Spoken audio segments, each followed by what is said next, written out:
Enough is enough! I have had it! Why so serious? And we hold the world ransom for... Excuse me while I whip this out. Show me that. Live from the Armada FM studios in Atlanta, Georgia, this is the Sports Jock Show with Wayne Gandy.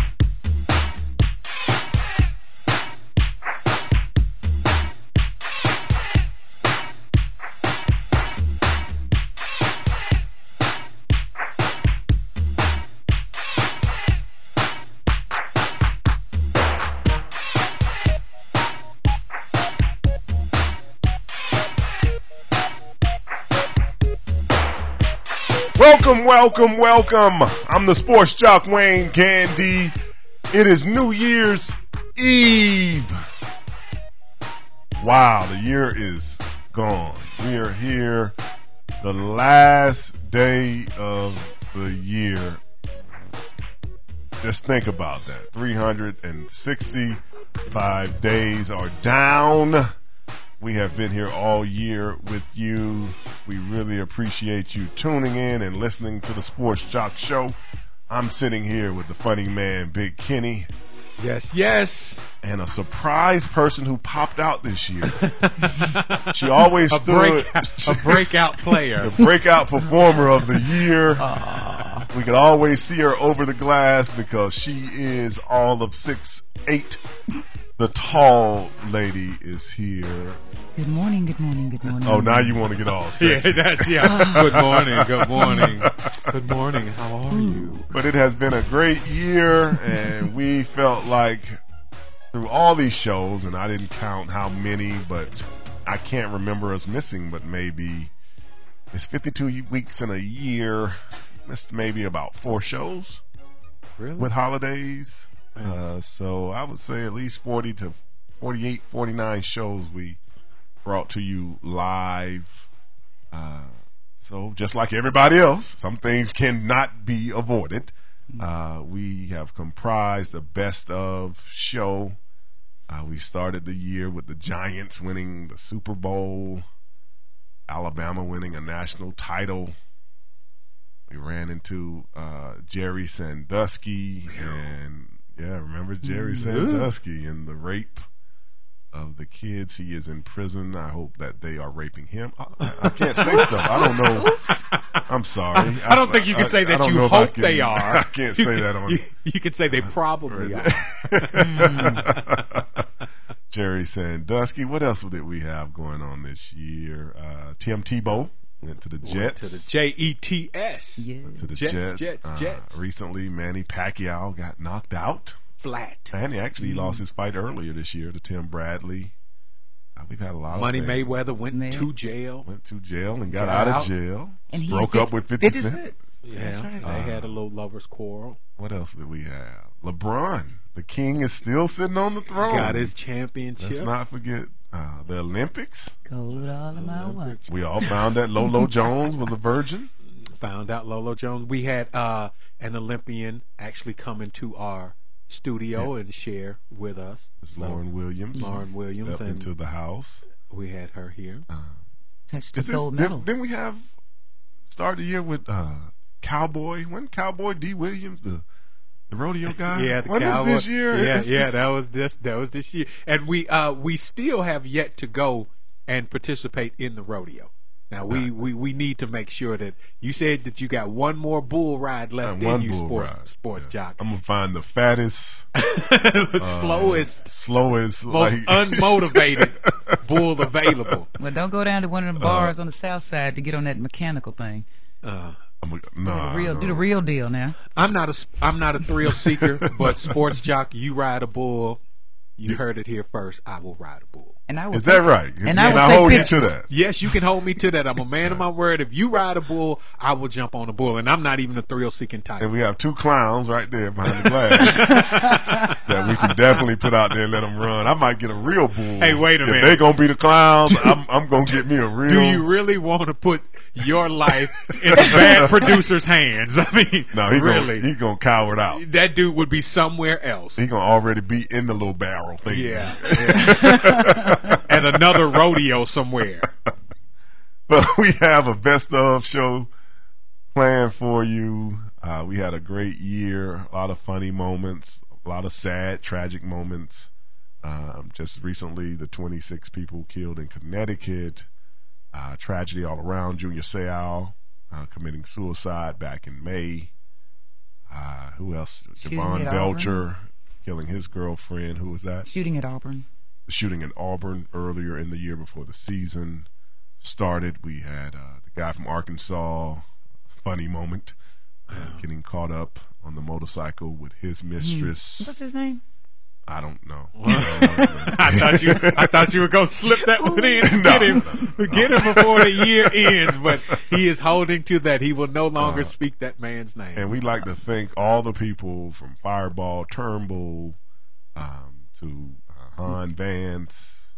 What's my man name? Orlando Ledbetter. What's the golf guy name? Mike Lipnick for calling in.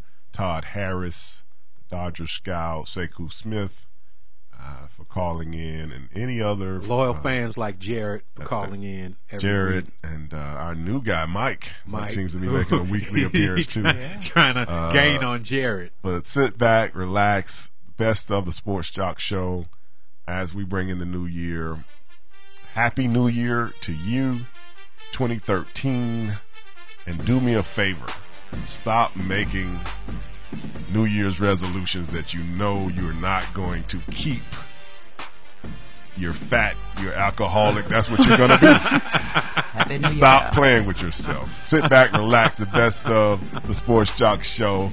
Happy New Year. Happy New Year. Happy New Year.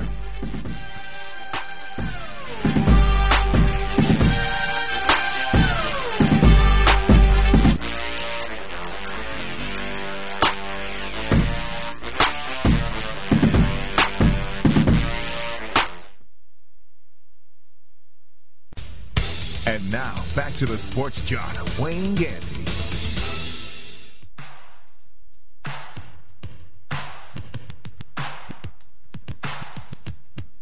Yo, what up? It's your boy Takeo Spikes, best linebacker in the NFL. And when I need my sports, I tune into the Sports Jock Show with Wayne Gandy himself.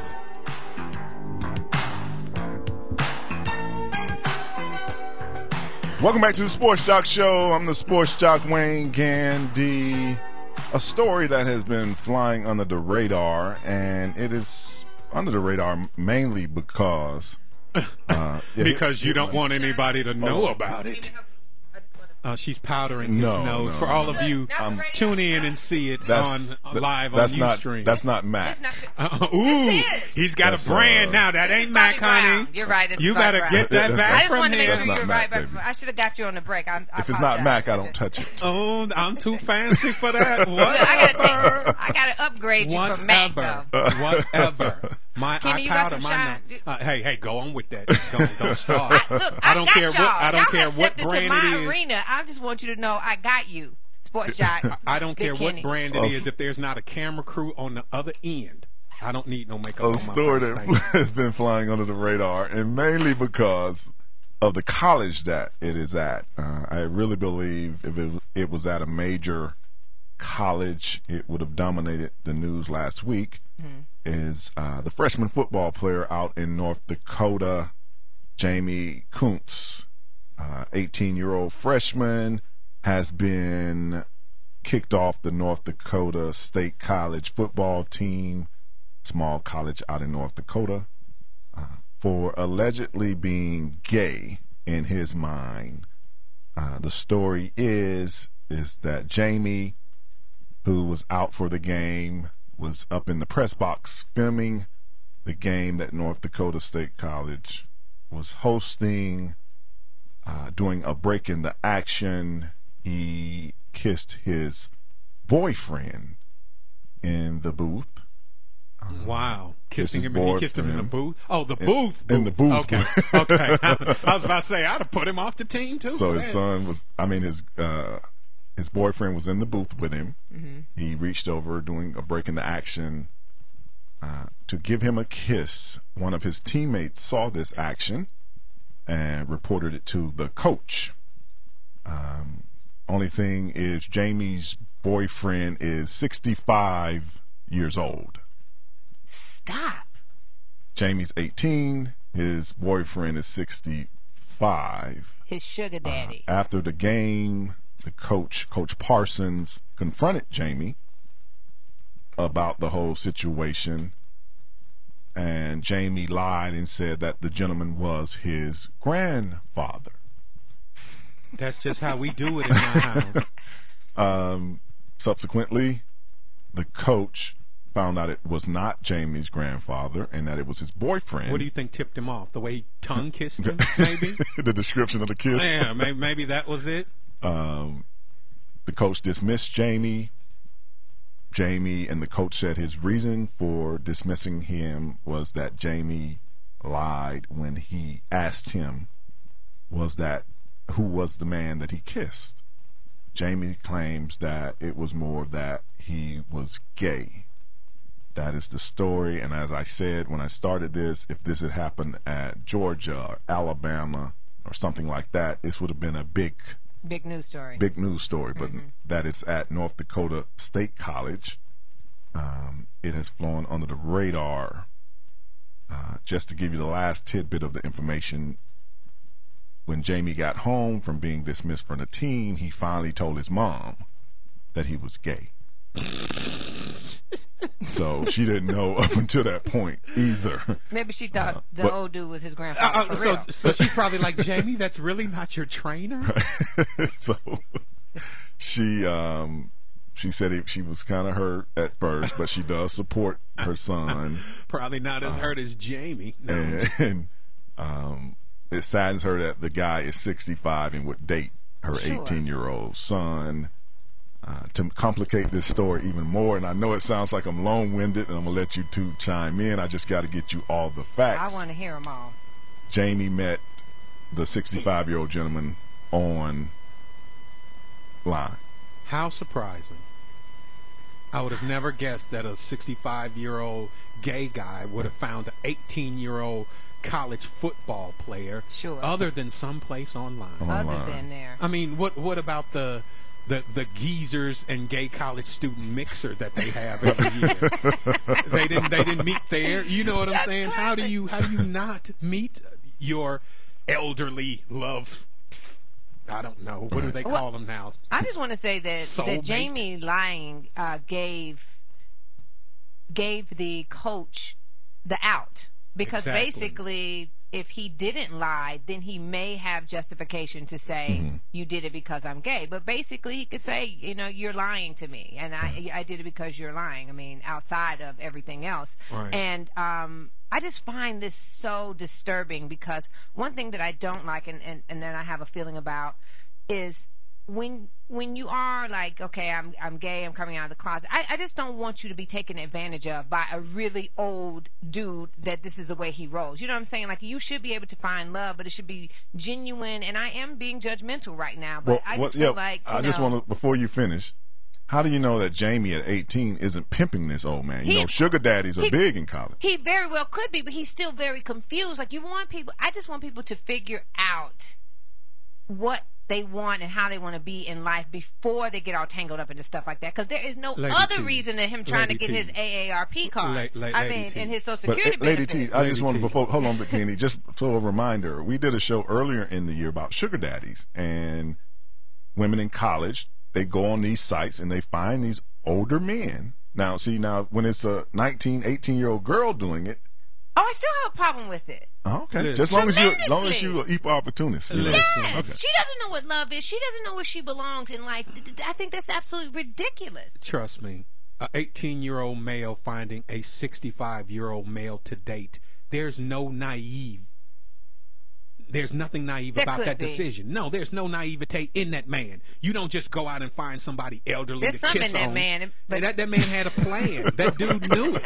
Jamie knew what he was trying to do. Look, this dude probably gonna be, even if he want to do it, it'll only be like once, Not twice always, a month. Kenny. I do have a lot of gay and friends. he got a lot of money. He'll come to the games. I got my college paid for because obviously I don't play that much. I got my Jeep Wrangler. That's what I'm saying. I'm up in the stands filming the game, so I might not be on scholarship. When you're sugar daddying people, you don't always show up with them. It's always in some other situation. You're not showing up with them on your arm and doing all that extra stuff all out in the scene. Usually it's some old behind the scenes, not up in front of everybody's face. For him to kiss that dude, he might really think he is in love with this guy. So you're saying when the person is dealing with their sugar daddy, they're never seen in public with them? They don't try to. They really don't. Because unless it's like somebody that's really high profile, and then you get more benefits for being around them, like when they do Hugh Hefner or whatever, because he technically would be a sugar daddy. Well, Kim Kardashian hangs out with her sugar daddies.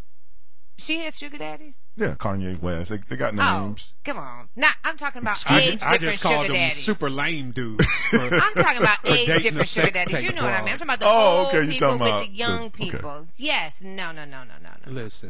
Listen. I think the most tragic thing about this is not that Jamie's a liar or that Jamie is gay, is that he has horrible taste in mates. Anybody that's gross, Jamie. Right. This is an old man, and you fondling him. Stop. Now, what about the old man fondling Jamie? Hey, when you old, it makes more sense to go young. No, I mean, this dude is 65. All gay men that age are dead. You know more than that in life. You should never go backwards. If you're you can fondle yourself, Kenny. If you're 65, and say you even was married, you're 65, your wife died, you're going to go find you a 30-year-old. You're not going to find you a 66-year-old.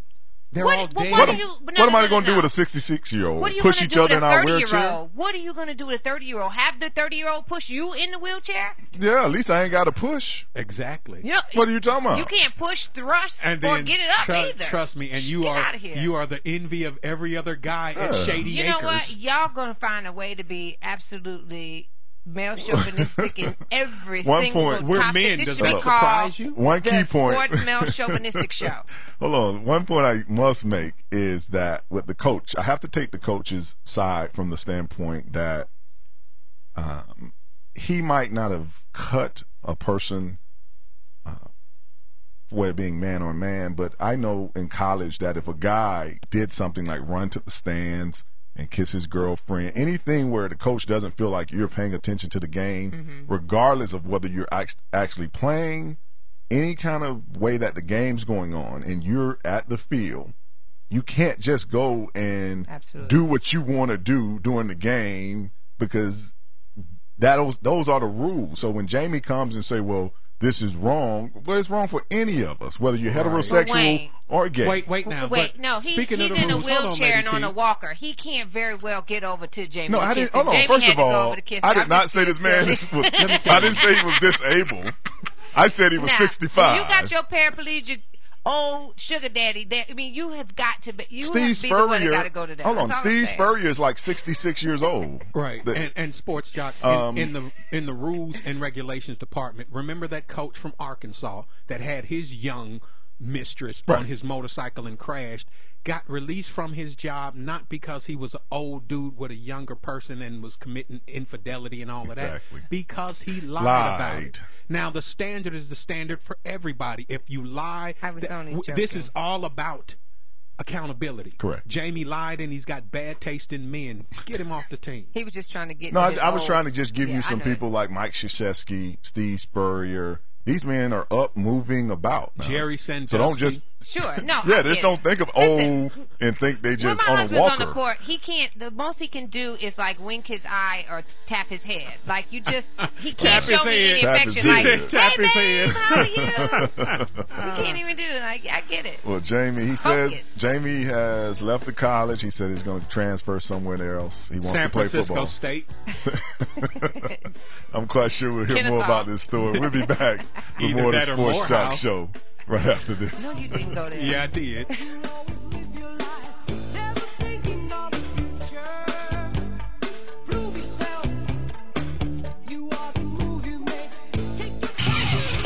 Don't go away. More of the Sports Jock Show with Wayne Gandy is coming up next.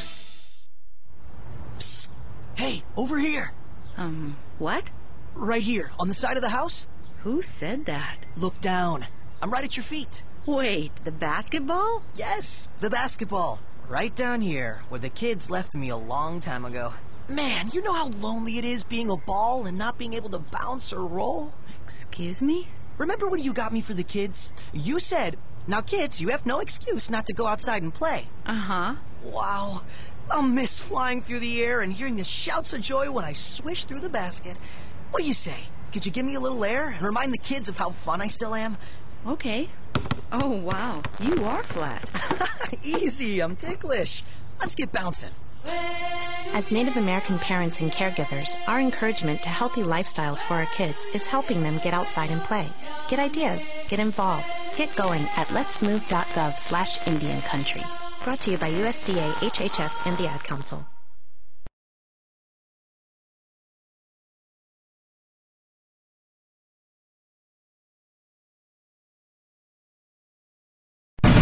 And now, back to the Sports Jock, Wayne Gandy.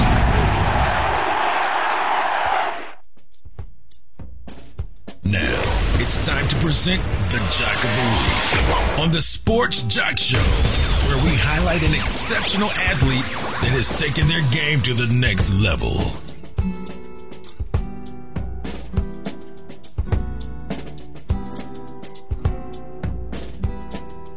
Welcome back to the Sports Jock Show. I'm the Sports Jock, Wayne Gandy. Let that play a little bit. The answer is easy if you take it logically. I'd like to help you in your struggle to be free. There must be 50 ways to leave your lover. 50 ways to do what? Leave your lover. Welcome back to the show. There's 99 problems and ain't one, so you know they got numbers for everything. 50 ways to leave your lover. Thanks to Han Vance Jack. for calling Making in. Plans. Johnny Football, I'm telling you. I'm not old enough to remember that song. Sports Jack, I got a question about Don't pound the table. Pac-12 and the SEC and all this because I get confused sometimes. Okay. No, you. I stay confused. Wow. Even though we've moved to the Jock of the Week, we will take your question. Just real quick because I wanted to ask Han this, but I didn't get a chance to. All right, so Oregon is dominating so well in the Pac-12, right? Mm-hmm. Okay, so where would they stand? Because SEC clearly is a better conference of competition, right? I'm just looking at scores and dominating things like Rick Kenny said. Where would Oregon be if they were in the SEC? Who would beat them? Who would they beat, or who would they struggle against? I mean, what would their ranking be for? Albeit East, West, whatever. Overall, where would Oregon? I think they would still be a top 10 team.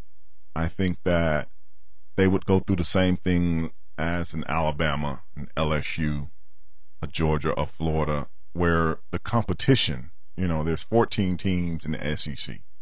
10 of them are legit top 25 programs year in and year out.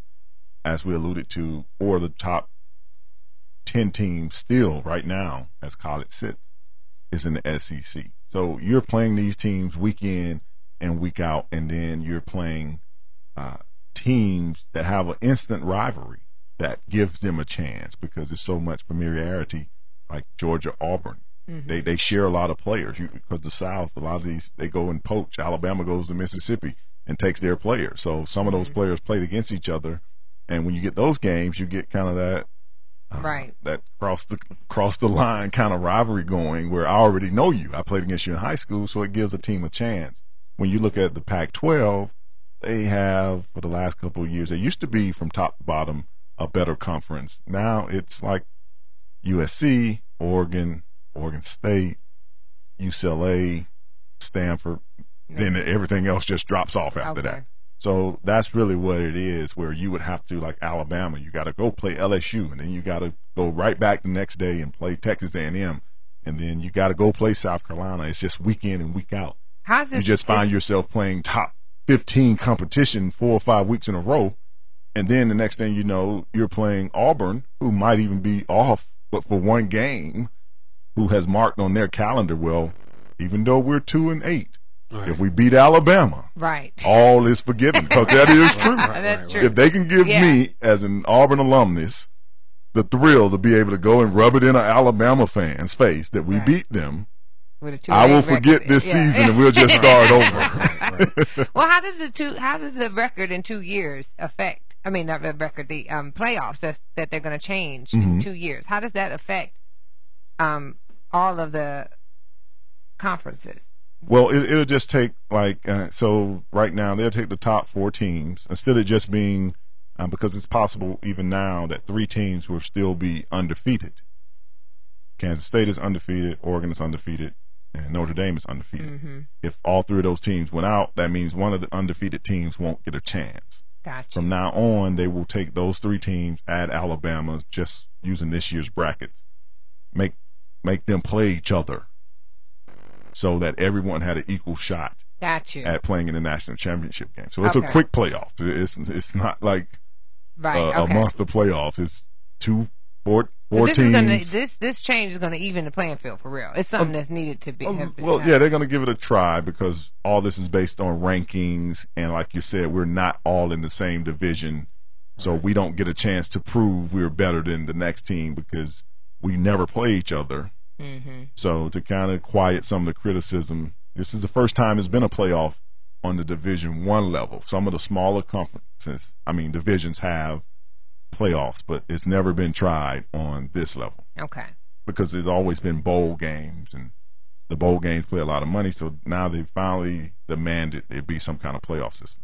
Thank you so much. I know I threw you. It's just I should have made you the jock of the week. I was about to say the jock of the week got his whole family by the radio, like listen here, just watching Ustream, like tweeting about it, like I'll be the jock of the week, and just waiting now. We don't even get a chance. No, that was great questions though. I will give you that. It's better than behind the glass. Sure.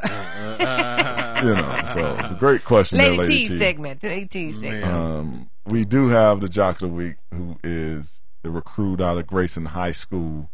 We will continue that in the next segment. But Robert Kimduche decommitted to going to Clemson, something that I will always try to figure out how you sign a guy at 15 and think he's going to stay with you. You don't have any idea, but he's the nation's #1 recruit. And this past week, he decommitted to going to Clemson. And said he might go to Alabama, Georgia. I might go. Ole Miss. I might go. I don't know. I don't know. Maybe. We're gonna talk about my girlfriend's going. Yeah, we're going to talk about that in the next segment. We will have the jock of the week. You're going to have it. That's right. You're going to have it. Make it happen. All right. We'll be back after this.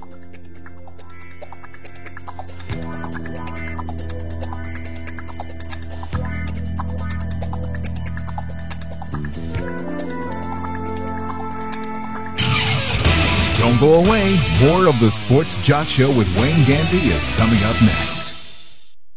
Hi, we're talking to real smokers about quitting. Tell me when you smoke and why you smoke. Eat, cigarette, kids, cigarette, dinner, another cigarette. One on my way to lunch, one after lunch. And another cigarette, and another cigarette. Have you tried to quit? Yes. I become angry. It ain't that easy. You can't just quit cold turkey. I tried. What would you do different? Actually having a plan and thinking it through. You have to relearn how to live your life without a cigarette in your hand. With the right plan, you can quit smoking. Free at becomeanx.org. X, a new way to think about quitting. Brought to you by X and the Ad Council. I think it's unfortunate. I just don't think he got a fair shake, honestly. With the shortened season last year, 5 games into this year, he didn't really get a full season. He never got a full season. So, I got a lot to say, but I'm not going to say it right now. I wish him the best. Yeah, I will. But I just think it's unfortunate, and it's how the league is. They can do what they want to do. Center Court on sports, news, gossip, blah blah blah blah blah.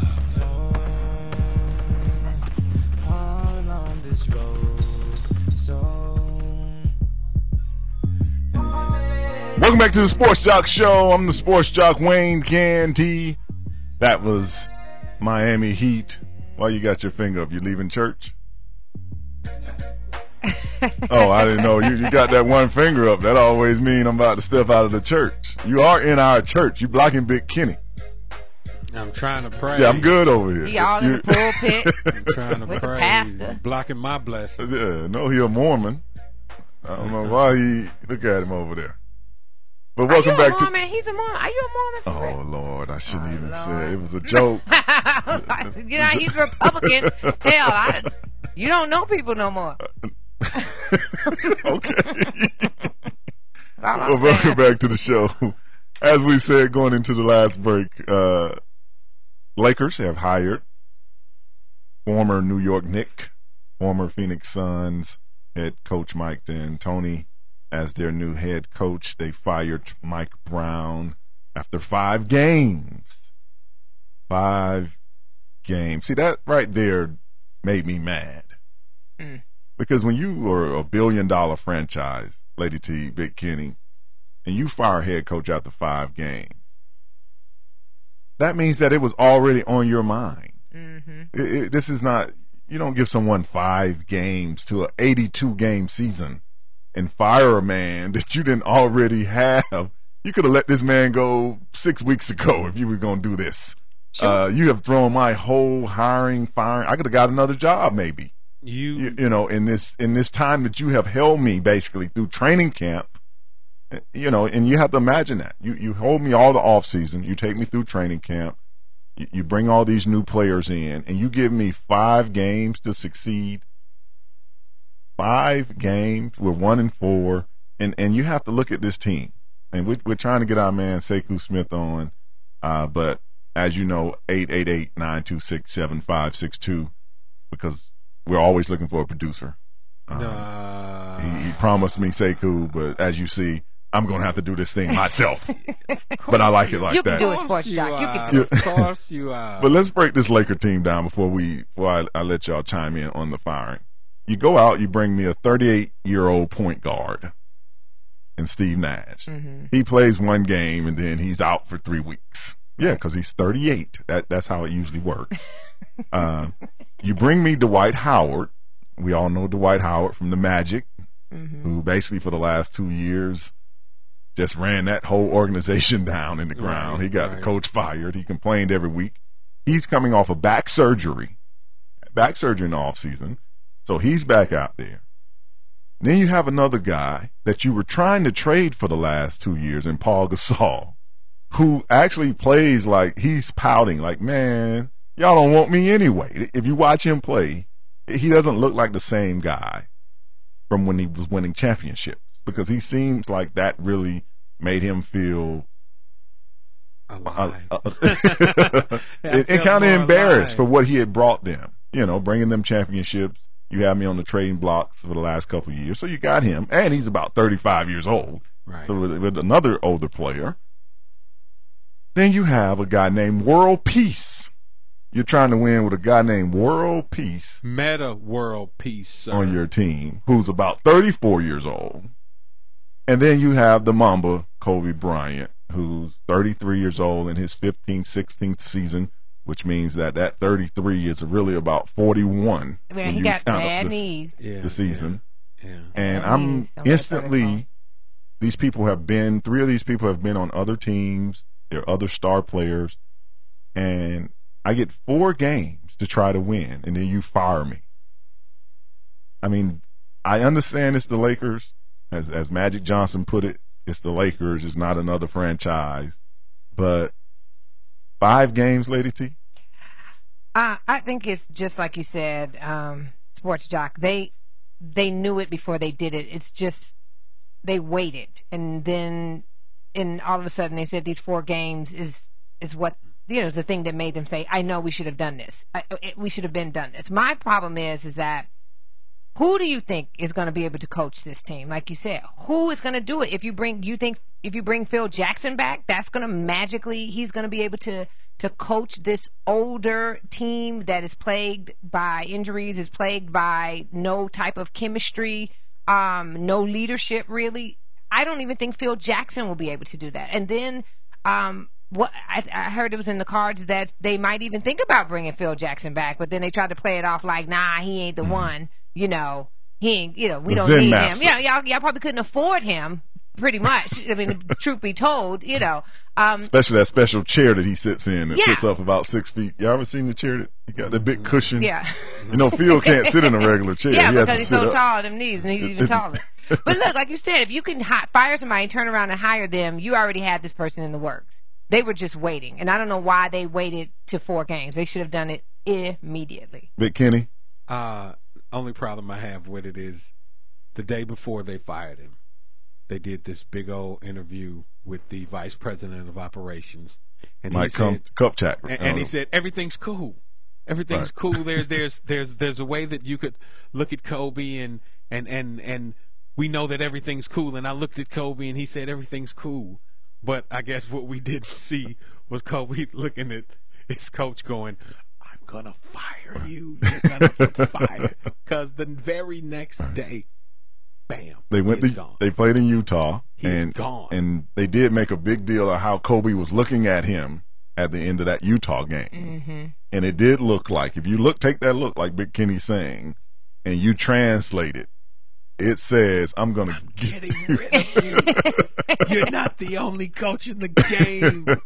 I'm not happy. It did look like that. You will leave here. Right. So I sent, I think the bad producer, he did his job this weekend, as you heard in the LeBron James clip, which made his night. He tries to act like he doesn't love LeBron, but he was at the game in some new LeBron $180 shoes the other night. What? Yeah, you paying people like that, Sports Jack? No, he be up there hustling them 65-year-old men at the golf course. Ooh. Yeah, he's that's why he make his paper. Okay. Let's see. He did have a couple of clips of people's reaction to this firing. Amadou Daffé. I think they should have never hired him. I don't think he can manage that kind of team with all those stars. He used to deal with LeBron with just one star, and LeBron do whatever in Cleveland.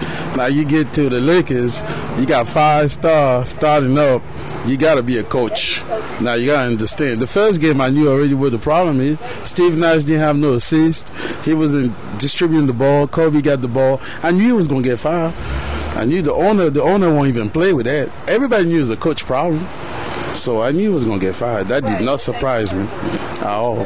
They need somebody who can handle the team. That's it.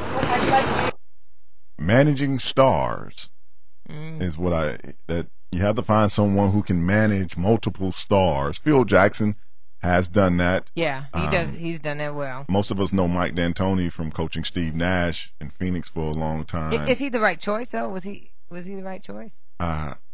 In my opinion, no. Because his style of basketball is more up and down the court. Kobe hasn't gotten in the fast break lane since '99.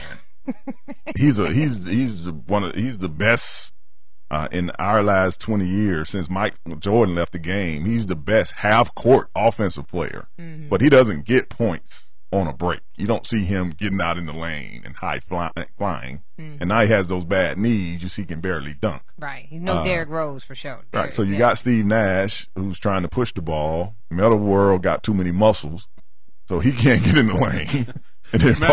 Metta World's not sure what he's doing from moment to moment. Am I saving the world? Oh, is this a basketball game? Oh, who am I playing for? So they brought D'Antoni. He was in New York last year, and they fired him. He wasn't able to manage Stoudemire and what's the other boy? Carmelo. So I don't know about stars. I do know that this proved a great point that I tried to explain with the Ray Allen situation and even the LeBron James situation. When people like to beat up on players for leaving, you see that organizations don't have no love. Mm-hmm. They didn't give Mike Brown 2 weeks like, hey, either turn around in 2 weeks or we're going to get rid of you. The plane landed from, like Big Kenny said, the plane landed from Utah, and they basically said, you fired, man. And someone leaned over and said, Kobe's not happy, Mike. And he kind of knew what that meant, like, uh-oh, I'm going to get fired. So when your contract, you can leave. You can leave. So what happens when D'Antoni comes in? Mm-hmm. Now he has to finish, start where this cat left off with the same team. How much time is he going to get? You know what I mean? Well, at this point, you can't go to another coach. It's 72 hours. 72 hours. 72 I mean, hours you know, in LA. and what happened with his contract? I mean, he'll get his money. He's still gonna get his money. He'll get his money. Like Ozzie Guillen down at the Marlins. He's gonna get his money, man.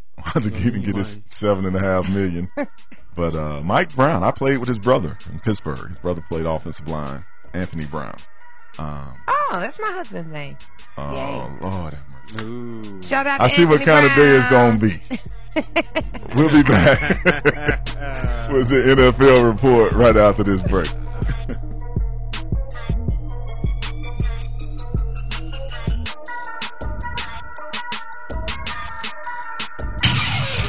Don't go away. More of the Sports Jock Show with Wayne Gandy is coming up next. Hello, and welcome to today's lottery drawing. Good luck. And here's today's winning numbers. First one up, it's not yours. Second one, not yours. And another number that's not yours. Okay, this is one number that's yours. It's a 5, but you don't get any money for that. And the final number is not yours. Yep, so chances are you're not going to hit the lottery anytime soon. Don't get us wrong, the lottery can be fun every now and then. Just please don't rely on it for your future savings. How about this? Brew your own coffee at home instead of buying that latte every day. Brown bag it to work instead of ordering in. Ride your bike instead of buying all that gas. These changes alone can save you thousands a year. Thousands. Small changes today, big bucks tomorrow. Feed that piggy bank. Go to feedthepig.org for more free ideas on how to save. Feedthepig.org. This message brought to you by the American Institute of Certified Public Accountants and the Ad Council. And now, back to the Sports Jock, Wayne Gandy. Hey, I heard you were a wild one. Ooh, if I took you home and be a woman, show me how you do. Welcome back to the Sports Jock Show. I'm the Sports Jock Wayne Gandy. After 600 days, Mr. Peyton Manning finally took the field again for a new city, the Denver Broncos. He took the field for them, and he looked like the Peyton that we all remember. So now they're going to the Super Bowl. Let everybody tell it. Possibly. It's only the first week. That's what's been killing me about all these scores and all of everybody's wanting to say who's going to do what in the first week. In the first week? In the first week. Well, also, what did they say? The first step is always the most important. It's the only way you can run a mile, right? You got to take a step. And the real bowlers come alive in the 7th frame. My motto when I'm losing. But go ahead. I would imagine that a lot of people are saying it's just the first week, but generally in the first week is when your offense isn't clicking as tight, your rhythm isn't as on, your conditioning isn't as up to par as it should be. So if this is your initial outing when you're not 100%, imagine week 5. Correct. When everybody's clicking and he's reading people's minds and all of that. Right. He may be Peyton Manning that used to be Peyton Manning. If the wood glue that's holding his neck together holds out, the wood glue. Well, that's what I was about to let her know. Right. I mean, you're talking about a man. It's like construction glue or something in his neck, ain't it? So a man that hasn't played a game in over 600 days, almost 2 years it's been since he's been on a football field, and you have to imagine he had shoulder surgery. So I'm looking at more of he looks like he can throw the ball again. He had the leadership skills as he always. And the thing that Peyton does that great players do, him being in the lineup seemed to inspire just some average guys. It was like, who are these people catching the ball, Peyton? You didn't draft anybody. There's no big name receiver they have. And to go out against the Steelers and put up 31 points against that type of defense, that whether it's week 1 or week 16, the Steeler defense comes to play. It was just good to see Peyton out there. I'm quite sure the Denver fans were glad to see the forward pass after being with Tim Tebow all last year. So Peyton Manning, the Broncos, who come here next Monday night to play against the Falcons, which should be an exciting game with these two offenses on the field here in the Georgia Dome. Now, had he played a team like a Cleveland, they would have said, maybe not. But when you're playing Pittsburgh, no matter what game it is, like you said, you got to give that man some credit. And the thing that stood out most to me is, I don't know if you've ever seen Peyton's game film when he was in high school, when he first got to college. He looked like he was having a lot of fun last night. Yes. He would complete a pass, and he was smiling, and I mean, there was no tension. There was he was just out there really enjoying being back in the game. Because you can imagine playing that long and then being away, and how much doubt in his mind that I would never get back. I mean, he went over all the way to Germany, I think, at one point to get some kind of surgery. So that was a long way back to even think that you were going to get Germany on the field at his age. Peyton's like 37 now. Yeah. To get back on the field and still be able to do what you love. I'm quite sure he sees it from a fun perspective and not business. Because you're right. When he was in that Colt uniform, he rarely smiled. He was real stoic. Last night, he looked like he was at Tennessee. Right. He's smiling and dapping people prove. up. He has nothing to prove. Right. He's very relaxed, and that's he has nothing but everything to prove too. Nothing you know but what I mean? everything. He has nothing but everything. I mean, but you're from a his champion. perspective, he Right. probably feels like been here, done that. Just glad to be back, and no pressure on myself. But then from the perspective of the critics and the fans, they feel like he has something to prove, and that's the best place to be, letting everybody else feel like you do, and then you do what you do. We have another call on the line. Mike, are you there, Mike? Mike, are you there? Yes. Good morning to you, Mike. Good morning. Good morning. Good morning. Yes. I just wanted to comment on and ask you a question about the Saints and RG3. Okay. And what your take is on RG3's performance. I mean, like you mentioned about Mike Vick and the Philadelphia Tweety Birds and his erratic play yesterday, and just looking at RG3, I know his first game, but just how the guy went through his progressions, his mental part of the game just seemed beyond his years as a first-year rookie, and just was interested in what your take was on his performance yesterday. RG3 came out and showed a lot of poise. The head coach, Mike Shanahan, did the one thing that you have to always do with a rookie quarterback, and that is give him plays that he can execute. Early in the game, it was a lot of 3- and 5-step drops where he was getting the ball out of his hand quickly, which makes him relax, because I'm quite sure he felt a lot of pressure being the second pick of the draft, going to play against a Drew Brees, a Hall of Famer, someone he probably has seen and admired being a quarterback. Out of the 5 rookie quarterbacks that started yesterday, he was the only one who brought his team a win, and he just looked very poised. I don't know. I know when I read about him, he was a great scholar down at Baylor. I don't know if that has a lot, but he has a lot of poise. All I'm waiting on is for him to wake up and when he brushes his teeth, grab that hair and think, this is not really the look. I look like a 13-year-old gymnast. But, Mike, thank you for calling. Great question. RG3 did beat the Saints. We don't know how the Saints are going to play early on with the coaching situation.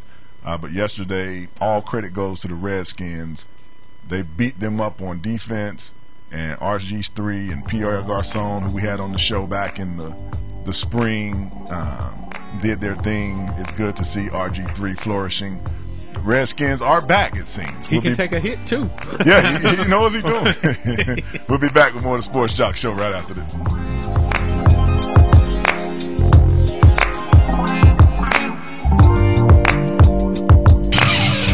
Don't go away. More of the Sports Jock Show with Wayne Gandy is coming up next. The odds of a young girl being discovered by an industry insider while singing to herself pumping gas? 1 in 300 million. The odds of the daughter of a clergyman from Severn, Maryland spending 11 weeks at number 1 on the U.S. singles charts? 1 in 19 million. The odds of going on to win 6 Grammy Awards? 1 in 1.4 million. The odds of selling over 40 million records? 1 in 800,000. The odds of this musician and performer having a child diagnosed with autism? 1 in 110. I'm Toni Braxton, and I encourage you to learn the signs of autism at autismspeaks.org. Early diagnosis can make a lifetime of difference. Autism Speaks. It's time to listen. Brought to you by Autism Speaks and the Ad Council.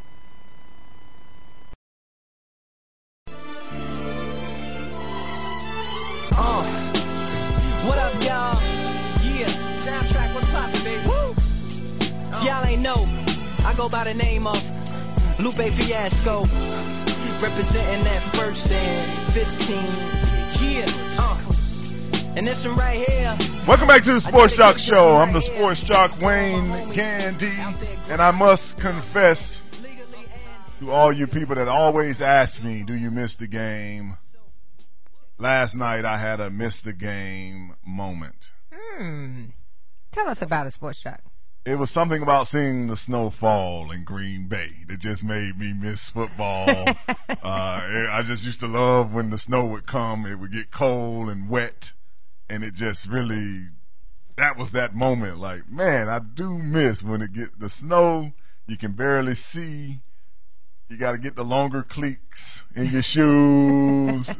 You know, you slide and water get in places that you didn't really want it to get in. A whole bunch of men just wet and laying on each other. I know, I'm right there. No, that's not See, how I was farther. You took it farther than we were willing to go. I wasn't Lady looking at D. it. You took it way farther than we were willing to go. Yesterday, during the pregame, I'm sorry, I messed your yeah, you messed me up with all that because I wasn't. He no longer misses the game now. He's glad he's out. I had to bring you back. I had to bring you back into the reality. You don't belong there no more, Sports Jock. You belong right on the air. Let that dream go. It's freezing yesterday. It's snowing in the midst of what's pretty severe snowstorm crossing the state of Wisconsin.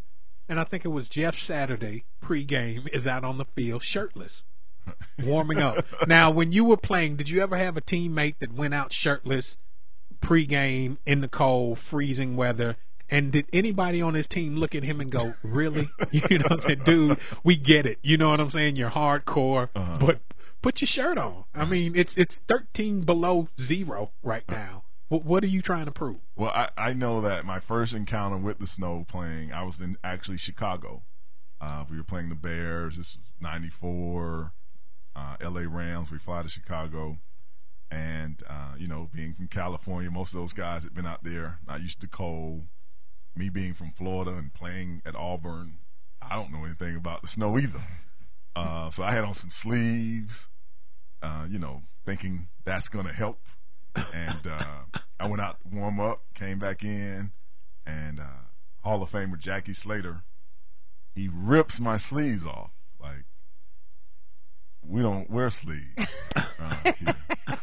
And, you know, that was the first time it was almost like I wanted to punch my dad. Like, man, it's cold out there, man. You're 40 years old, you know it's cold.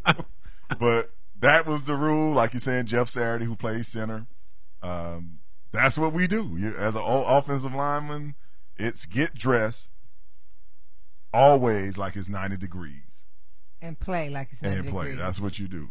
You don't put it on. Now, the quarterbacks and all that get the hand warmer and the little turtleneck, but the O-line is supposed to just go rough and raw. I mean, and then when the O-line is out there, when you get in the game, then all of the adrenaline and the physical activity warms you up. I always look at the dudes that are standing on the sideline with the clipboard.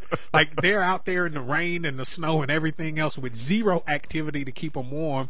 And just, I guess, that's what they do to earn their paycheck. So. And now, and now, even if you was watching the game with the Green Bay Packers, we have Jared on the phone. We're going to go to him in just a second. Even in the new Lambeau Field, which I played in the old Lambeau and the new one, but I know the old one didn't have the heater underneath the stadium. They had showed how the heating coils under the field, that's why it doesn't ice anymore, that they can almost keep the field at a 50-degree temperature no matter what. They have it covered up, and they have the heater cores on it. Oh, wow. So when technology. You're hoping to get tackled just so you can, whoo, this ground is so warm. Somebody knock me down, please. That's so smart, though, considering the fact that the ground can freeze. That's smart. I think should we let him talk? He had his finger. No. So he Yeah, did yeah, hit let him me talk, with the let him church talk. finger, so I'll let him go. Go ahead on. That is something that goes on here in the South. Also, Augusta National and several golf courses here, they have that same par heating it's called subsystem. Subterranean. Yeah, and it takes the frost and everything and heats the greens, whether it's warm or cold. So that is also utilized in golf. Did But that you know have what? anything to do with football? Did that First have of all- anything? But you wanted them to speak. That was on you. That was my fault. It was my fault too. Let me mark that down. Yeah, that's Lady Mark that T. down, and it is. It's my fault. I Sports take full Jock. advantage because I think Sports Jock is giving me a pass for not being here last week and being very nice. I don't want to hear no comparison of what golfers do to football players ever in life. Not to the subterranean, nothing. They get And I'm sure he made that word up. That's not Subterranean. What they call it. That's subterranean. That's not what they call it. Subterranean Real quickly, is let's take under the terrain. Let's That take is this call. Jared, are you there? Yeah, how you doing? I'm doing great, Jared. Didn't y'all lose the other day? Again. When are y'all gonna win a game? It's subterranean, first of all. Oh, I was close. Hey, Subterranean. don't be calling in correcting nobody, Jared. I was close. Y'all were the first team to lose this week. Hey, I don't want. I told you I don't talk about them no more. I want to talk about football in general, man. 'Cause I watch all the games. Forget the Raiders; they're horrible. I can't talk about them. So what do you think about that? No, my question is, or my comment is like, you have the reporters talk about, the state of the NFL, and I know you watch the game, and they might not have affected like the who won or lost, but the way they're calling these hits, like I know you saw the Bengals where a guy hit Dez Bryant on the sideline to break the pass. Awful call. And he hit him like right in the chest with his shoulder, and he threw a flag on him for defenseless receiver. What do they want the guys to do? Let the guys catch the ball and just play swing and touch or something? I mean, it's crazy. Right. And then the hit on Cutler, like he's falling down. I'm supposed to stop and think where his head's going to be after he's falling. I mean, it's crazy. They're not to change the football. And then with the kickoff now, like they're going to might as well play in someone's front yard and play swing and touch again. Jared, I think that's the sentiment of anybody that is over 25 and watches football, because that's football. Mm-hmm. I think the reporter said it. There are just some things, and thank you for calling in, Jared. As a football player, I can't stop. You know how what's the law? A body in motion tends to stay in motion. Yeah. Look, a You pimp, can't Law, just that's the stop. law of physics, right? a pimp can't stop his slapping his pimp hands. You know what I'm saying? Once you don't bring him his money, it just don't work like that. And what amazes me is they'll call a garbage call like that in the Cincinnati game, and then last night Nick Fairley chokes Aaron Rodgers and slams him to the ground like 13 seconds after he released the ball. Right. And no they call. missed that. They missed that. Yeah, horrible call yesterday in that Bengal game. I did see that play, Jared, as it actually happened. We'll be back after this with more of the Sports Shock Show.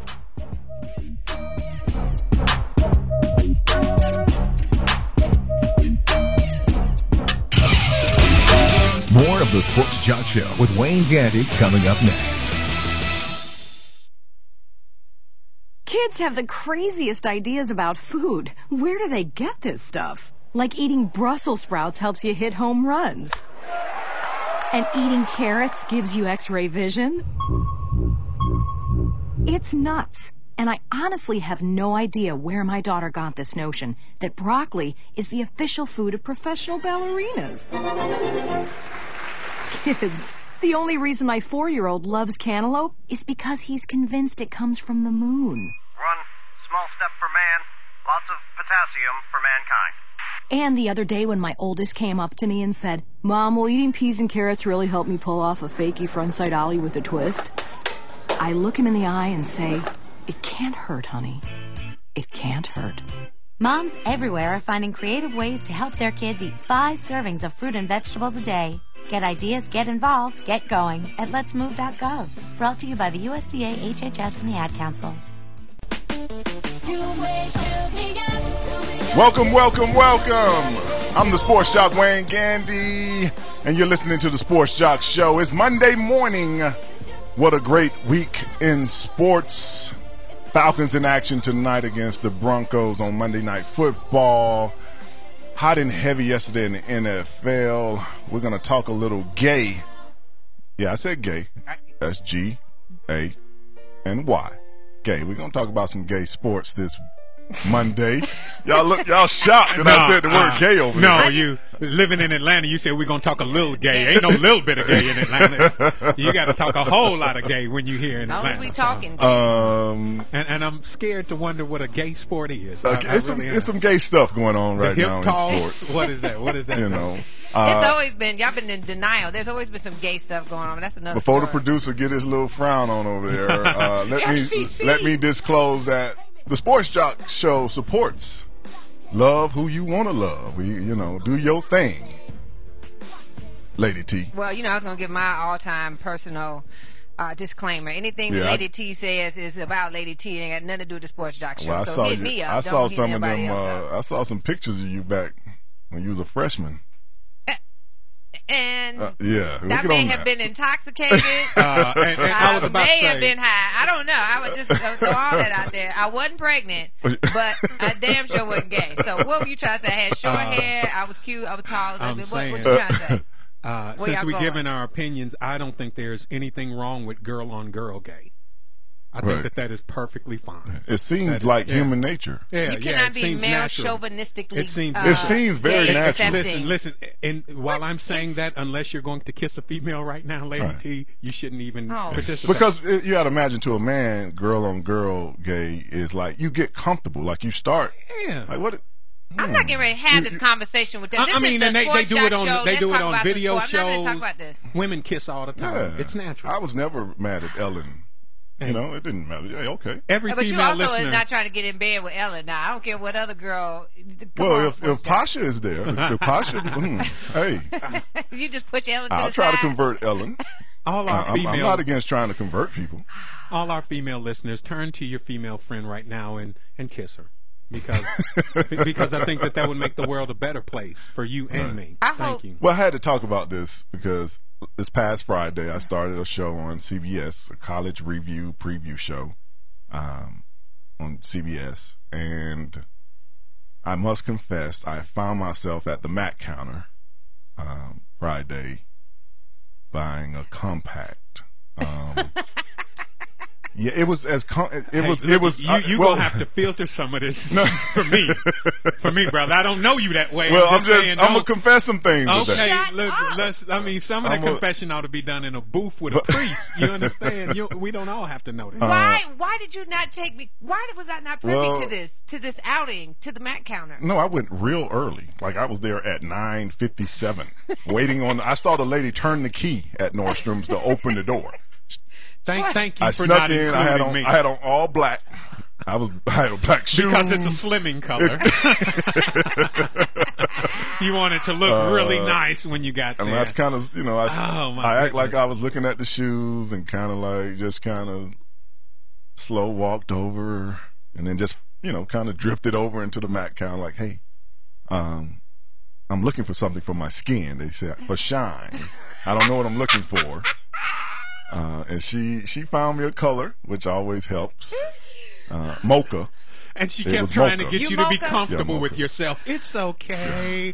I understand. Just be who you are. Yeah, so that's how I was feeling. I hadn't felt that uncomfortable since the lady took my temperature through my butt when I was in college. But that's another story. That was another story. I had cramped up back in them days. They had to check your temperature. They open your cheeks. But we'll talk about that on another show. I never thought I would say this on air, but I'm actually on the good producer side with this one. I really am. I'm actually on the good producer side with this one. I think that maybe, wow. I know more about you than I should. Right. Well, I started off, just so you know, Lady T, Big Kenny, I had the oil. So I started off with the. Whoa! Is this still the temperature story? No. Okay, This is back to the Mac counter. Oh, okay. You got to do the transition in these segments, man. This is Give the us first a segue. time y'all have literally got me speechless. So I started off with the oil, and then the only thing that really made me feel funny was when about 30 minutes before I went on the air, the good producer, who I just took in support of me. So it's a group thing. He looks over at me and tells me, like, you need to powder your nose. That's not, man. That's not your shade. He told me the powder, it's a little greasy right there. Well, if you went and bought the stuff, you're supposed to use it, Sports Jock. I know you didn't want to bring out that big giant brush and like swipe all around like that, because we got to revisit this. I want to see it. I got me some blocks. What do y'all call those blocks? Blotting paper. Yeah, I got some blotting paper. Translucent within that mocha. See, I don't know anything about no translucent. But I did have blotting paper though. Do you know how gay that looked? You and another guy going to buy makeup for you together. We want some makeup for him, but it's for TV. We'll be right back with more of the Sports Jock Show right after this. 888-926-7562, thesportsjoc.com. Couldn't tell me to my face, so these birds tweeted. Had me grieving over gifts that I was great at, convincing me that I was whack. This is payback. More of the Sports Jock Show with Wayne Gandy coming up next. Go Caleb! Come on, hit a homer, Jesse. Let's go, guys. Hey, did you guys know that kids who play sports earn more money when they grow up? Of course. I knew that. Hey, did you guys know that kids who read books have a bigger vocabulary? Oh, yeah, absolutely. Mm-hmm. Wow, jinx. Did you guys know that friendly children have more friends? Mm-hmm. Oh, yeah, yeah. That's true. I knew that. Did you guys know that winter babies are better at music? Everyone knows that. Oh, yeah? It's pretty obvious. Yeah, so yeah. obvious. Oh, hey, guys, did you know that most people think they're using the right car seat for their kid, but they're not? Huh, I didn't know that. I'm pretty sure I knew that. I'm pretty sure you didn't.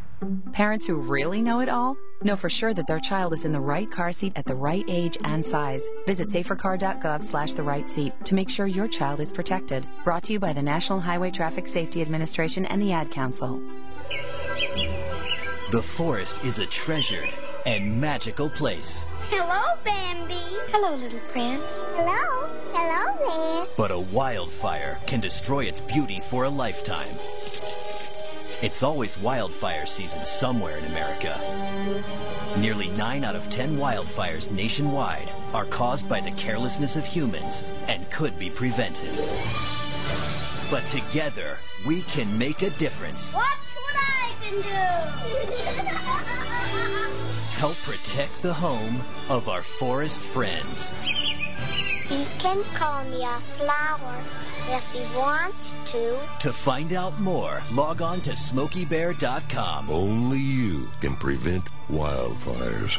This message has been brought to you by the U.S. Forest Service, the National Association of State Foresters, and the Ad Council.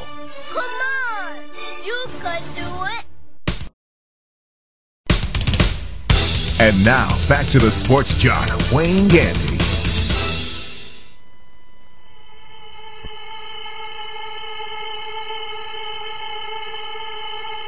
Gotta get that. Gotta get that. Gotta get that. Gotta get that. Boom, boom, boom. Gotta get that. Boom, boom, boom. Gotta get that. Boom, boom, boom. Gotta get that. Boom, boom, boom. Gotta get that. Boom, boom, boom. That boom, boom, boom. Welcome back to the Sports Jock Show. I'm the Sports Jock, Wayne Gandy. You okay over there? No, do you see Big Kitty dancing over here? You know how it is. Was that the Chicago? Is that a Chicago dance? No, I'm just saying, you know, I used to be one of them little cardboard boxes on the sidewalk type. You know what I'm saying?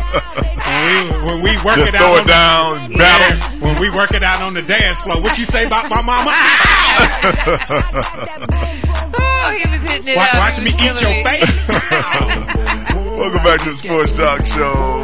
As we move from the NFL, this past Saturday was the second week of college football. And when we want to talk a little college football, we always reach out to our man, Hans Vance, UGA media writer, and BigHarryBlog.com. Hans, good morning to you. Hey, Wayne, you got me on that S. Han, no S on there. Appreciate you, though. Good to be back with you. Happens all the time. Yeah, there's no S on his name, yeah. It's just Han, yeah. Don't the master Good to be back with you. How are you? I'm doing great. How are you doing this morning? What's up, Lady T? You ready to go to that game with me? You know I am ready. You must have heard me. I mean, you must feel my energy. I'm there. I'm so there. Well, Hans, go ahead, Wayne. We had a great weekend in the SEC. Let's start there. Watching the games, the two new teams, Missouri, Texas A&M joining the SEC, taking on Florida. Texas A&M did. Georgia took on Missouri. Out of the two new teams, who impressed you the most? The fans, honestly. The fans at A&M and Missouri were incredible. It was electric. The 12th man and then the zoo, they were absolutely incredible. Both teams were solid, if not there yet. A&M kind of got shut down by Florida's stellar defense in the second half. Florida, no one's looking at Florida because their offense has been so bad. Florida has one of the best defenses in the country. Georgia just had more will, I think, than Missouri, but Missouri is an explosive and good team, and they really challenged us last Saturday night. And was this Jarvis Jones, the DN for the Bulldogs, was this his coming out party? Was this welcome to the world? Well, he was a first-team All-American last year, so a few people noticed him in his first year starting at Georgia. I do think it was his best game, but this is the type of game he's capable of having. He was disruptive. A stat no one looks at, Wayne, is quarterback pressures. It's not the amount of times you sack the quarterback. Like Charles Haley, always in the backfield when he's with the Cowboys. A D-end or outside linebacker that is always in the backfield, that's the true stat you want to look at, and he was in the backfield all night. So you need to pass that along to Mario Williams for the Buffalo Bills, because he doesn't know that you're actually supposed to go and get around the quarterback. But I mean, one or two tackles a game is what a sack is. Right. 1 or 2 tackles a game is what a sack is. But for instance, when Jarvis had James Franklin by the hand, that stat read as an incomplete pass. Mm-hmm. And that's all that stat read as. We're talking about another SEC team, the Arkansas Razorbacks. Number 8 in the country, now completely out of the top 25 after their loss to Louisiana Monroe. How much trouble are the Razorbacks in with their quarterback being injured? Well, he's had concussion history in the past, and they've had trouble protecting him. It wasn't a one-hit deal. He took 4 or 5 big shots to the grill. He really got beat up in that game. They also had some trouble running the ball, but they gave up 500 yards to Monroe. 500 yards. And if you can't play defense, you're not going to win. So they're in big trouble. You remember not too long ago I picked them to contend for the West. I don't see it happening because they can't defend. I just don't see it happening. I mean, he's a great quarterback. If they can keep him upright, they have a chance in any game. They even have a chance against Bama, who looks really good. But I just don't see it happening. They're in trouble. The Tennessee Volunteers taking on Georgia State this last weekend. They're 2-0, which in the last couple of years, that's big to say for Tennessee. How good is this team, and should they be someone that should put teams on notice? I'm nervous about the Georgia-Tennessee game this year, Wayne. Tennessee is ranked for the first time in 5 years. Their offense is absolutely incredible, even after losing a first-team All-SEC wide receiver in Derrick Rogers. Justin Hunter and Cordero Patterson are the real deal. Tyler Bray, last year before he went down in the Georgia game when we knocked him out, was the top passer in the SEC. He's incredible. They can really throw the ball. I'm not sure how well they can run the ball, especially against the top-tier defense, and I'm not sure if they're a great defense. But SEC East is actually on the rise. We have 4 of the 6 ranked SEC teams are East teams. Of course, 2 of the top 3 are in the West, but that's the only ranked West teams. Auburn looks terrible. Arkansas looks bad. Mississippi State actually looks pretty good. But SEC East is actually kind of rebounding in the middle. And I think that if you look at Tennessee's offense and Florida's defense, both of those units could keep those teams in the race to the end of the year. And, Han, I must applaud you for saying, I was just about to hit on that, my Auburn Tigers, who looked terrible, who made me want to actually – it was my first contemplation of suicide. Don't do it, Wayne. I was just thinking, look, man, if I just walk out in traffic, it'll happen quick. I was watching the game, and it was appalling. We're playing the team that just upset Arkansas, Louisiana Monroe. We're playing them in Auburn this Saturday, and I'm not sure. I really, I couldn't even put a bet. This is usually a game I would give you the spread and make a little money. I'm not even bet. I'm going to turn my phone off Friday night so nobody calls me like, hey, you want to bet? Where do they need to go when you watch them? Well, the passing offense was abysmal. First of all, they lost their great running back. Now they have Michaela, but they lost Dyer, so they don't have a power running game currently. They look to do some quarterback sneaks and things like that, but you have to be able to complete passes. I know that's revolutionary football talk, but you have to be able to complete passes to win games. They're going to get it together on defense, I know, because Van Gorder's there, and I believe in him. He's a great defender. They have the talent at Auburn. They've had top 5 recruiting classes year after year for like 3 to 4 years in a row now. The quarterback position is the problem right now. They're going to need to get a passing game, quite frankly, or they're going to suffer 4 or 5 losses. Well, last thing, right here in Georgia, one of the big stories of the first 2 weeks were Savannah State taking on Oklahoma State and Florida State. Do you see this as a good move? Was the money basically worth the embarrassment and really just they just ran over this team? Well, in the Florida State game, it kept getting postponed due to weather, and it was like, please call the game, please call the game. We ended up calling it, I think, somewhere in the third. It was like 55-0, so it wasn't quite as bad as it could have been. Could have been, 100-0. But with playing one game like that is okay for a school. I understand it, but going out and doing that week after week, especially back-to-back weeks, it's just too much of a beating on your kids. Too embarrassing. I don't see how it's building anything. It's bad for the sport. Someone had said, I'm not sure who said this, but I heard on ESPN, wouldn't it be better to just watch Florida State's A team play Florida State's B team? And that's really the case. That's just a joke. And my thing when I watch it, Han, is just drive up here to Georgia Tech or drive to Athens. Don't fly to get beat down like that. So you can get some medical attention quick. Just drive. It's 3 hours to Athens. You don't have to fly all the way to Oklahoma to get murdered. Yeah. Well, thank you, Han. They'd be better served to play a smaller school, that's for sure. Well, Han, thank you for calling in. It's always great to talk to you. SEC hot and heavy, and it's going to be a great season, I can tell by watching the games. It's kind of up in the air. It is. Look for one last thing, Wayne. Look for go ahead and circle the day, y'all, because November 3rd you have the top 4 teams in the country playing on the same day. Bama at LSU, USC at home getting to Oregon. That's going to be a sort of an elimination game for those top teams.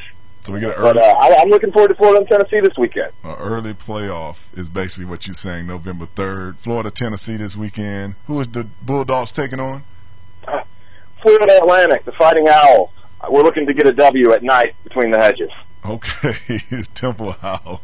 Is it the Temple Owls? The Florida Atlantic Owls. Wow, okay. So y'all gonna do the same thing that Florida? They're a lot better than Savannah State. Let me put it this way: Savannah State would want no part of them. I heard that. Well, thank you, Han, for calling in. Thank you, Wayne. BigHarryBlog.com. Han Vance, not with an S. Han Vance. But as we talked earlier before the show about the Savannah State situation. Excuse me? He's talking like we. Yeah. Let me get that sack. Let me get that sack. Hold on. Oh, okay. You gonna run that a little later? Okay. Well, thank you. Well, I guess we don't have to. You know what? What? It is my show. It is. Savannah State, as Han said. We talked about it off the air earlier in the pre-show. Back-to-back weeks. He said just what I had told you two. He said almost verbatim. Yeah, back-to-back weeks is uncalled for because you physically can do some damage to some kids in this situation, psychologically and physically. Because you start thinking you're really nothing. You're not looking at it as, well, we shouldn't be playing those boys. You went into those games trying to prove you could play with those teams. So bad. And, that's what you're thinking. And the thing that we were asking earlier is, I know what it does for Savannah State, gives them recognition and money they've never had. What does it do for Florida State and Oklahoma State to play a Savannah State? Well, it actually shows charity. They're actually doing that for those teams a lot of times because that is when they will make their money. Fam, you took on Oklahoma and got beat down about 70-7 this past weekend too, but as you said earlier, Big Kenny, most of those people don't make that kind of money their whole football season. So it's kind of like Big Brother looking out for a little brother. We're going to go to break. When we come back, we're still going to talk about the U.S. Open. Smile, Lady T. We'll be back after this.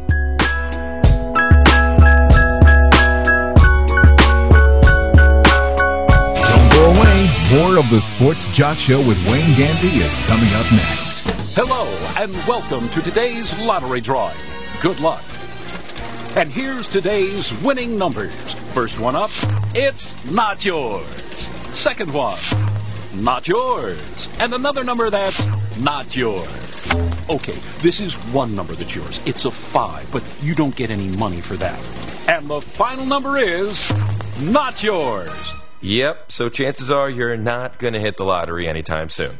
Don't get us wrong, the lottery can be fun every now and then. Just please don't rely on it for your future savings. How about this? Brew your own coffee at home instead of buying that latte every day. Brown bag it to work instead of ordering in. Ride your bike instead of buying all that gas. These changes alone can save you thousands a year. Thousands. Small changes today, big bucks tomorrow. Feed that piggy bank. Go to feedthepig.org for more free ideas on how to save. Feedthepig.org. This message brought to you by the American Institute of Certified Public Accountants and the Ad Council.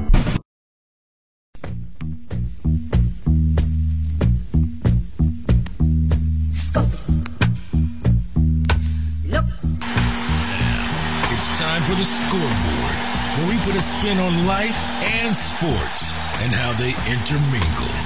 On the Sports Jock Show with Wayne Gandy. Welcome back to the Sports Jock Show. I'm the Sports Jock Wayne Gandy. NFL Week 13 almost in the book tonight. Monday Night Football. The Redskins against the Giants in Washington. RG3's first night on Monday night. I'm quite sure he's going to have many more. The rookie quarterback is lighting it up this year. Andrew Luck, we're going to talk about his game-winning performance. Russell Wilson, just some great rookie quarterback play in the 2012 season.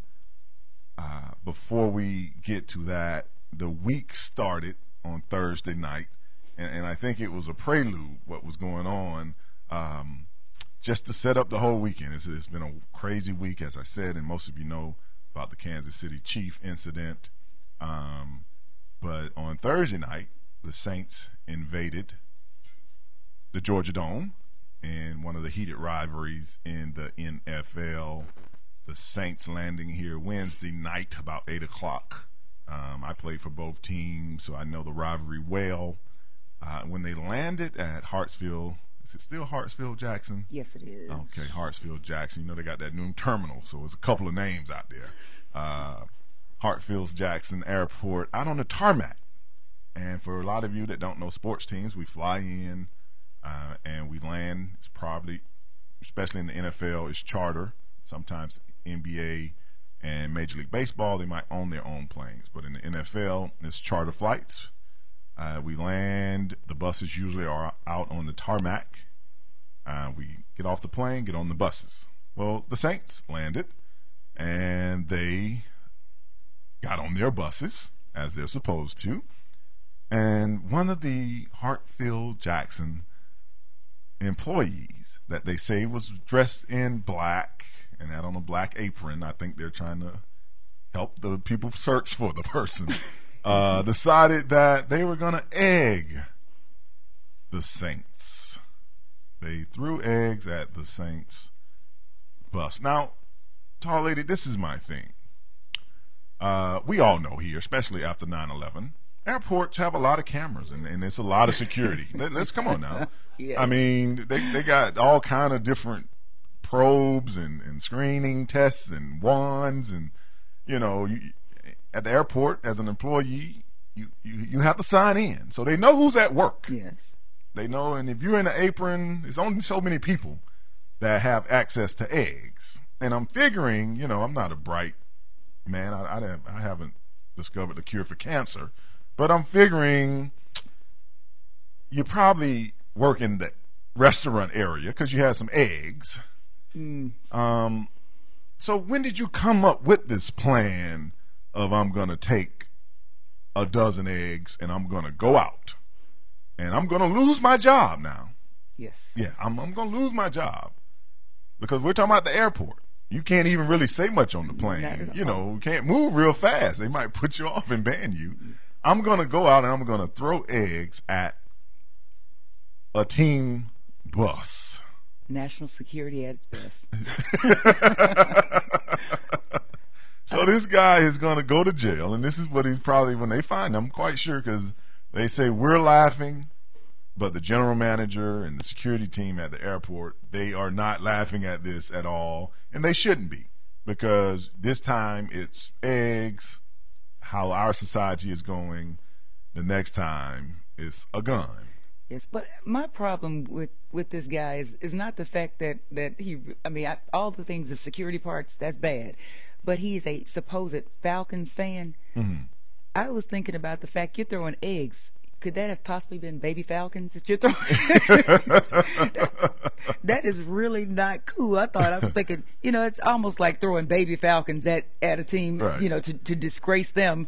You're actually throwing what I thought would symbolize the youth, the infancy of your program. Right. And get real deep about it. Now, I have, throughout my high school and collegiate career, when I was in high school, our rivalry, I'm from Haines City, Florida. Our rivalry is a team called Lake Wales, which is about 10 miles from Haines City. Lake Wales is where Amari Stoudemire is from, the power forward for the New York Knicks. So it was a heated rivalry, and this is high school. So some of the kids, takes pranks. They would egg our bus coming into the town. So sometimes we even had to lay down in the seat, especially if we won. You had to kind of lay down on the school bus so they wouldn't see your head. Or we'll come out there and they had put sugar in the tank. So we got to sit there and wait on them to send another school bus or something like that. When I was in college, we played University of Florida, and they would throw AAA batteries, the little small batteries. So we would have to keep our helmet on when we played them because the rowdy fans, they would bring the little small batteries and throw them at us. Even in Tennessee, I played one time. They would throw little orange wedges at you when you came out for introduction. So I'm used to that. But in the pro level, I had never really seen that. And when you drive in, they usually shoot a bird, because some of those places have great tailgating. So you drive through the tailgate, and they flip you off real quick. Okay, why don't you think that people who will take time to paint their bodies in 0-degree weather or with low temperatures, that they would not result to other ignorance? I mean, well, at least in those situations, they're at the actual game. This guy is at his job. I think he thought he was going to get some tickets out of this thing. He's probably like, the Falcons going to be so proud of me. There's going to be somebody that's going to come down to the airport looking for me to give me some tickets. I'm going to get season tickets to the Falcons. I'm thinking, yes, you're just throwing baby Falcons at the darn bus. Baby Falcons. He must didn't get the memo because the day before he was off work, they had just caught someone, girlfriend, throwing lunch over the fence at Hartsfield Jackson. Throwing lunch over the fence. She threw her boyfriend. He forgot to get his lunch. She went to the airport. What kind of lunch can you throw over the fence?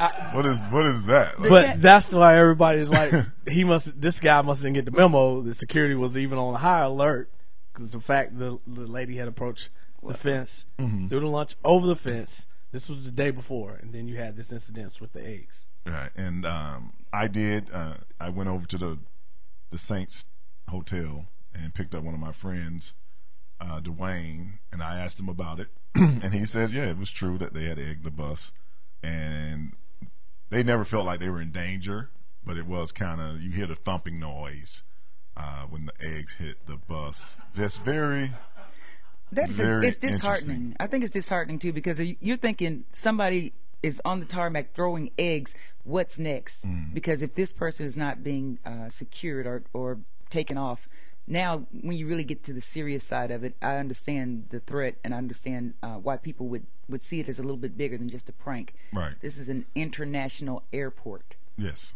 So, and I'm just happy that at least if there any bright side to this, at least he didn't throw it at an actual player as they were walking, because you might have to walk like 20, 30 yards to get to the buses. So at least he didn't, waiting till they got on the bus, he didn't seem like he wanted to hurt any of them. The Saints did lose to the Falcons 23-13 on Thursday night. The Falcons, now 11-1, have wrapped up the NFC South, so they have won their division. and are poised. I think if they win 2 more games, they will wrap up home field advantage throughout the playoffs.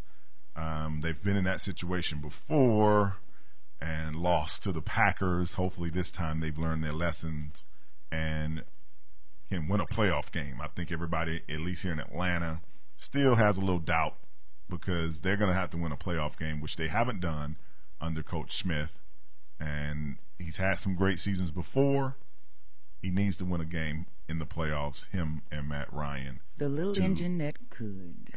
We got a different team this year. I think I can. We have a different team this year? We got a different team. Why? Because Julio Jones cut his hair? No, this is because of the fact that with the injuries on defense, seeing these guys step up, and the defensive part of it, the defense has stepped up through the last. If you're a true Falcons fan, the last 10 years the Falcons have averaged over 20 points a game. The defense has just given up over 20 points. Right. So now I think that with Mike Nolan, I mean, it's a whole different look and a whole different team out there right now. Okay. So I mean, so are you a true Falcon fan? True Falcon fan. Super Bowl. Okay. Super Bowl. Because you know how you switch as no players. No. I have a confession, man. I have a confession. You are not a true Falcon fan. I am a sometimes Falcons fan. I am a Falcons fan until they play the Saints. I grew up in Mississippi. I was born in Louisiana. I was a Saints fan when they were the Aints, when people were wearing brown paper bags over their heads. Was that you? Or you? No, I was never ashamed of being a Saints fan. I didn't know as much about football. They were just a terrible team, but that was my home team. So I grew up 55 miles from New Orleans. Who was the running back for the Saints in the 80s? I don't know. Oh, okay. I just like their uniforms. Oh, I know. I thought maybe you knew Chuck Muncie. I don't know. I don't know none of them people. He's probably the best Aints ever. You know what? Stop. So can you speak that Louisiana language they speak? Creole. Whatever. Yeah, that thing they talk when they, hey baby and all that. Baby, you don't know nothing. That ain't how Lil Wayne said. We ain't gonna do you nothing. Okay. You heard that new Lil Wayne song? No Worries. That is a disgusting song. Oh, but why? But because he tells the woman she ain't shaved. Well, is that the part that you know what? I don't care nothing about none of that. It's just the fact. It's just the fact that what he talking about. I don't want my child to sing the darn song. That's all. That's my problem. Well, we don't have any worries around here about who is in the house. We got the tall lady. I'm happy to have the tall lady here with me. Glad to be here. No, not you, Bad Patricia. We'll be back after this for more of the Sports Jock Show.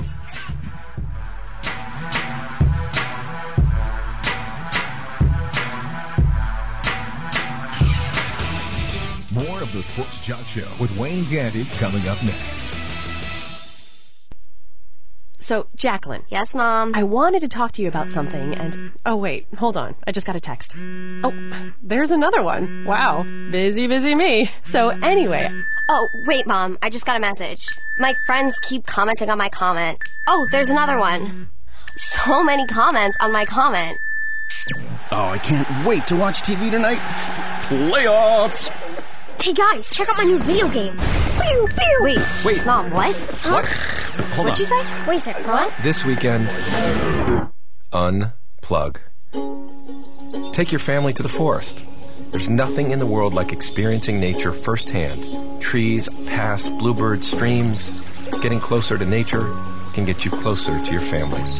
To find the forest nearest you, go to discovertheforest.org. Brought to you by the U.S. Forest Service and the Ad Council.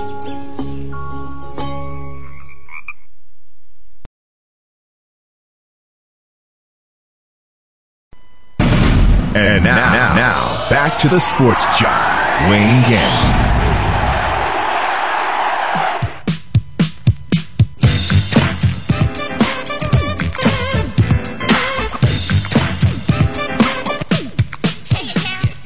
Mirror, mirror on the wall, tell me, mirror, what is wrong? Can it be my daylight clothes or is it just my daylight song? What I do ain't make-believe. People say I sit and try, but when it comes to being daylight, it's just me, myself, and I. Welcome back to the Sports Jock Show. I'm the Sports Jock Wayne Gandy. We're going to take a little different route here for a second. As you know, NFL hot and heavy, NCAA football hot and heavy as well. We're going to talk about Serena Williams in a minute. But before, so I do not miss this story, Lady T, Big Kenny, the golfer that got shot out in Nevada. I know y'all read about this. Oh, yeah, because you know I keep up with golf extensively. You usually keep up with shooting. Well, I mean, either one, golf, shooting. Out in I like to stay in the know. Out in Nevada, two gentlemen out on the 16th hole. They're playing golf. One of them shanks the ball. And, you know, when you go to a lot of golf courses, it's usually in the middle of a home area, you know, a residential area. Right. The ball gets shanked on the 16th hole. It hits somebody's window. And as a golf ball traveling fast would do, it breaks the glass. The gentleman inside the home comes out. And while this guy on the 16th hole is looking for his ball, he shoots him with his shotgun. See, that's what you get for letting rappers buy homes in golf communities. I'm telling you. Jeff Fleming, 53 years old. He comes out, and before he even argues with the man, he lets a round go. Wow. And it hits the guy in the shoulder. The gentleman is okay. Jeff has been arrested for aggravated assault and battery. But isn't this what you bought the house? Didn't you know this when you looked out? When the salesperson took you to the home and showed you the land and said, well, right back here is the 16th hole.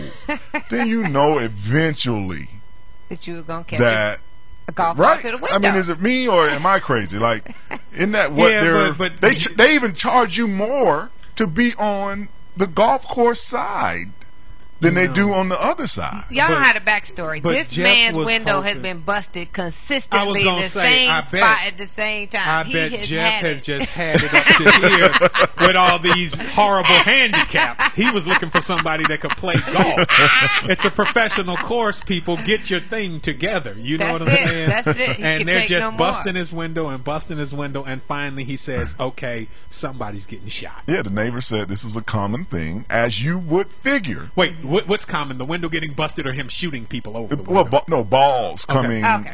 Whether they break the window or not. Right.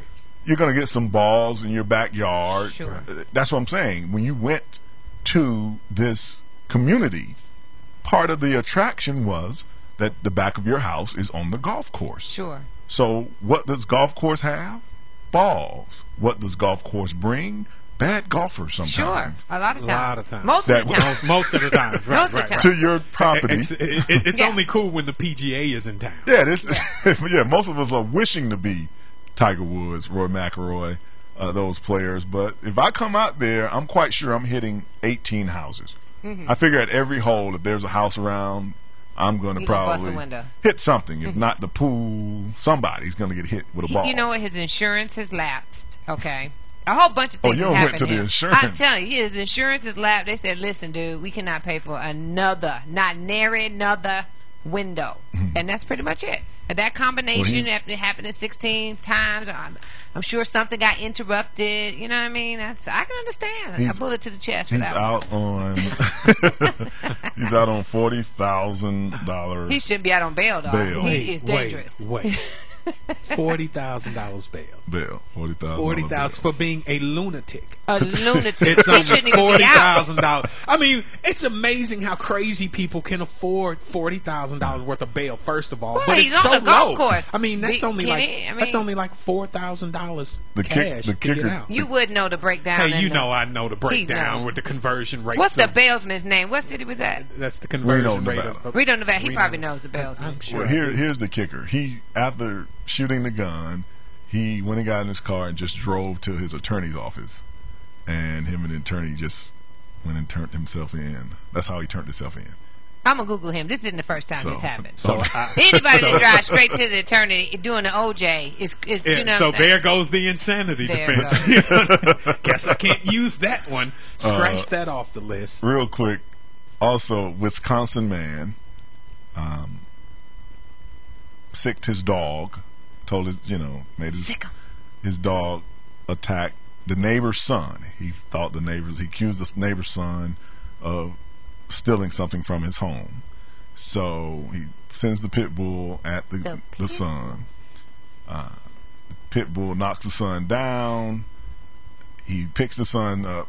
He picks the neighbor up, ties him to a tree upside down. The dad comes out of the boy. The boy's 18. He then, while he's tied upside down, has the dog attack the boy again with the dad sitting there. Okay. You didn't tell that story right. Because, first of all, where was the dog while the man was getting tied up? Well, he got the dog off and told him to sit. Okay. He grabbed and tied him by his feet, hung him upside of the tree. Asked him again. You got to be making up for, Jack. In Wisconsin. In Wisconsin, I didn't know they had Tweety birds in Wisconsin too. This man is. First of all, who sits still long enough to be tied up and hung upside down at 18 years old?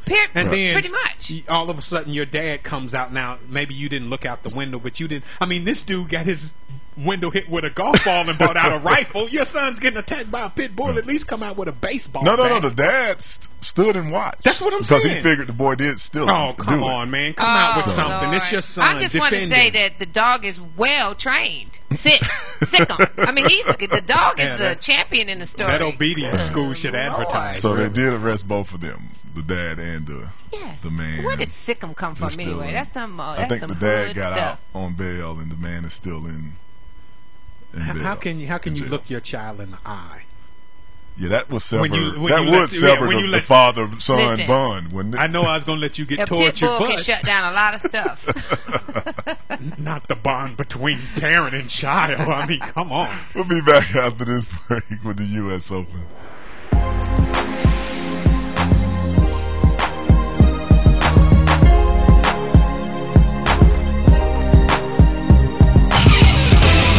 More of the Sports Jock Show with Wayne Gandy coming up next. Hi, we're talking to real smokers about quitting. Tell me when you smoke and why you smoke. Eat, cigarette, kids, cigarette, dinner, another cigarette. One on my way to lunch, one after lunch. And another cigarette, and another cigarette. Have you tried to quit?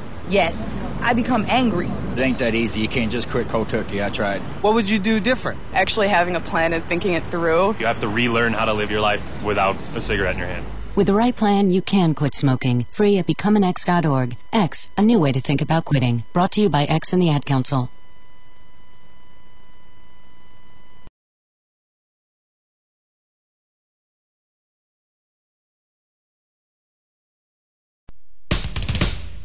And now, back to the Sports Jock, Wayne Gandy.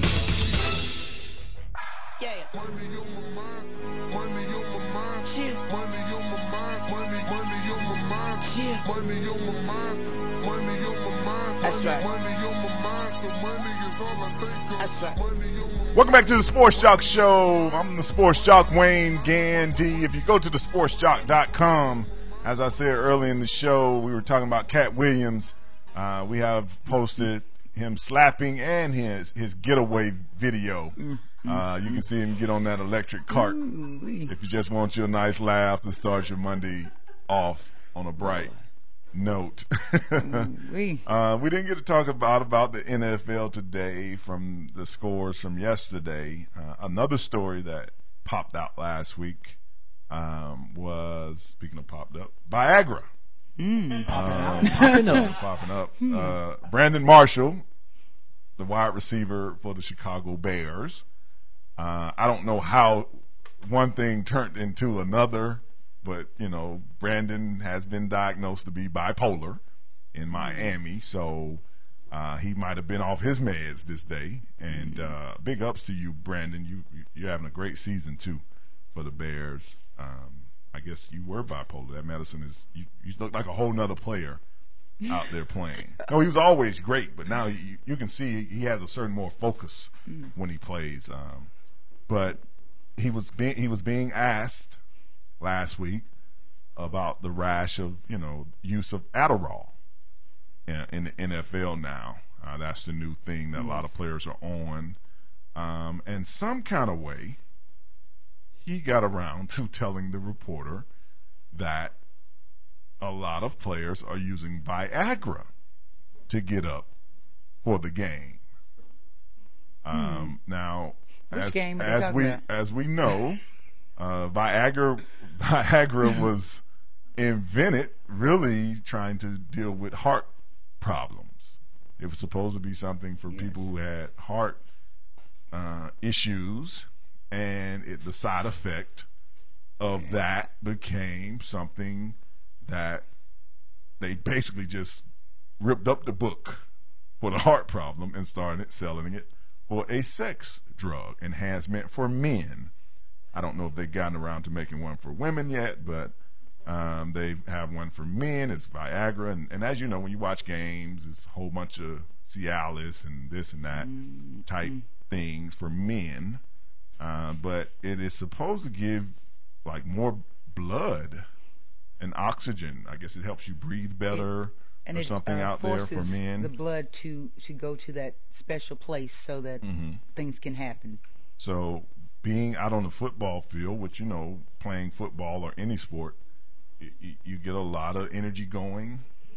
All your senses are heightened. Okay, but do you need a side effect 4 hours out there on the football field? See you running toward me. If I was a dude ball player, it's only a problem if it's up 6 hours or longer. It's not a problem the first 6 hours, so you're good. If you're on the field and you playing against some dudes, that is not cool. But I don't know. But I just don't get how we got from Adderall to the Viagra thing in an interview. He was just talking. He didn't. He probably just, and maybe they had one of those reporters that looked like that woman that got everybody in trouble way back. You remember? Pam Oliver? No. The Hispanic chick that was with the Jets when they threw the ball. I forgot her name. So maybe she got Brett Favre in trouble. Yes. Well, that was the massage girls. Miss Painted on blue jeans. The ones that had the blue jeans on. You remember the Hispanic? I'll find her. Hold on. Oh, yes. I bet you know. Yes, I'm sure. I bet you know. Now, what do you know about this Viagra? What I do know is, because I know you got a prescription for it, right? Oh no, sir. That prescription is for the good producer. He didn't want his wife to know, but anyway. And he can't even hear that.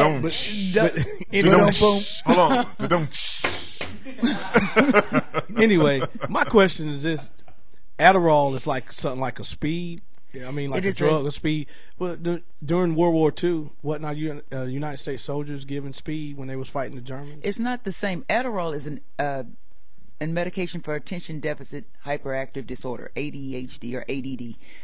That's usually given to kids. So it is not. It is actually supposed to work as an opposite. For a child that's hyper, it will put them down because they get an extra adrenaline rush. Help you make you stay focused. So if you don't have ADD, yes, it would then be like speed. It's amazing how you can call the Sports Jock Show and really get a lot of great drug advice. That's correct. I don't know. I don't really have resumes on these people. I kind of got them by a first name basis. But some of us have 400 kids. I got lots and lots of kids. Your kids, my kids, not your kids, but I might need to. But I got a lot of children. We have a lot of chemists. No, we need to tank this show and get into the real money. Where the cup? Where the cup? I'm ready. I can pee in the cup. I don't have a problem. These people know a lot about. She said you need to know these things. Colleges and high schools and middle schools, right.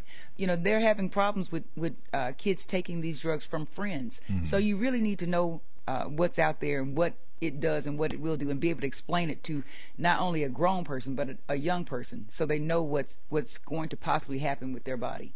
Gotcha. So I wonder. That's what that is as a mom. I guess the big question is, what does Levitra and Cialis? What would that do if Viagra gets you through a football game? Make them go. What if you ran your little combo? Probably turn them to rapists. Little combo mix.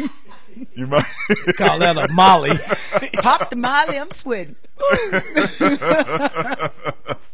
I guess you really would go in if you got your little combination of that. But, that would not be cool. it'll be okay to somebody get diagnosed with having a heart attack from this Viagra. Do you really think that somebody's using Viagra on the field?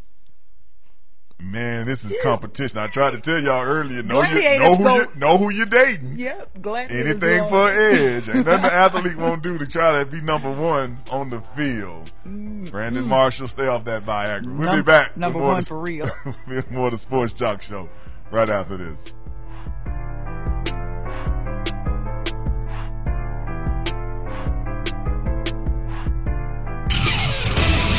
More of the Sports Jock Show with Wayne Gandy coming up next. So, Jacqueline. Yes, Mom? I wanted to talk to you about something and... Oh, wait. Hold on. I just got a text. Oh, there's another one. Wow. Busy me. So, anyway... Oh, wait, Mom. I just got a message. My friends keep commenting on my comment. Oh, there's another one. So many comments on my comment. Oh, I can't wait to watch TV tonight. Playoffs! Hey guys, check out my new video game. Pew, pew. Wait. Mom, what? Huh? What? Hold What'd you say? Wait a second, what? This weekend, unplug. Take your family to the forest. There's nothing in the world like experiencing nature firsthand. Trees, paths, bluebirds, streams. Getting closer to nature can get you closer to your family. To find the forest nearest you, go to discovertheforest.org. Brought to you by the U.S. Forest Service and the Ad Council.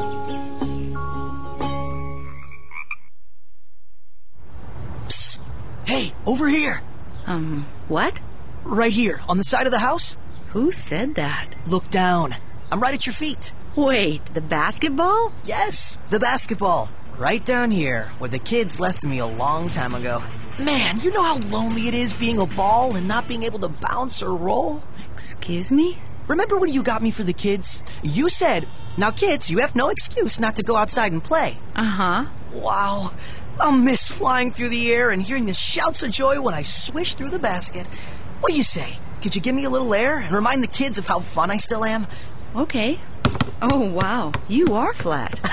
Easy, I'm ticklish. Let's get bouncing. As Native American parents and caregivers, our encouragement to healthy lifestyles for our kids is helping them get outside and play. Get ideas, get involved, get going at letsmove.gov/Indian Country. Brought to you by USDA, HHS, and the Ad Council.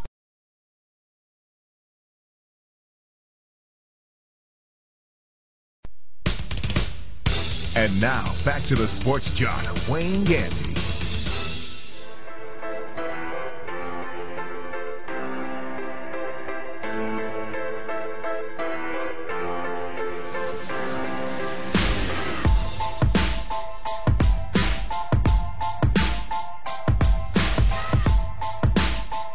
Welcome back to the Sports Jock Show. I'm the Sports Jock, Wayne Gandy. Lady T? Yes, sir. We're about to jump on a topic that we know is near and dear your heart.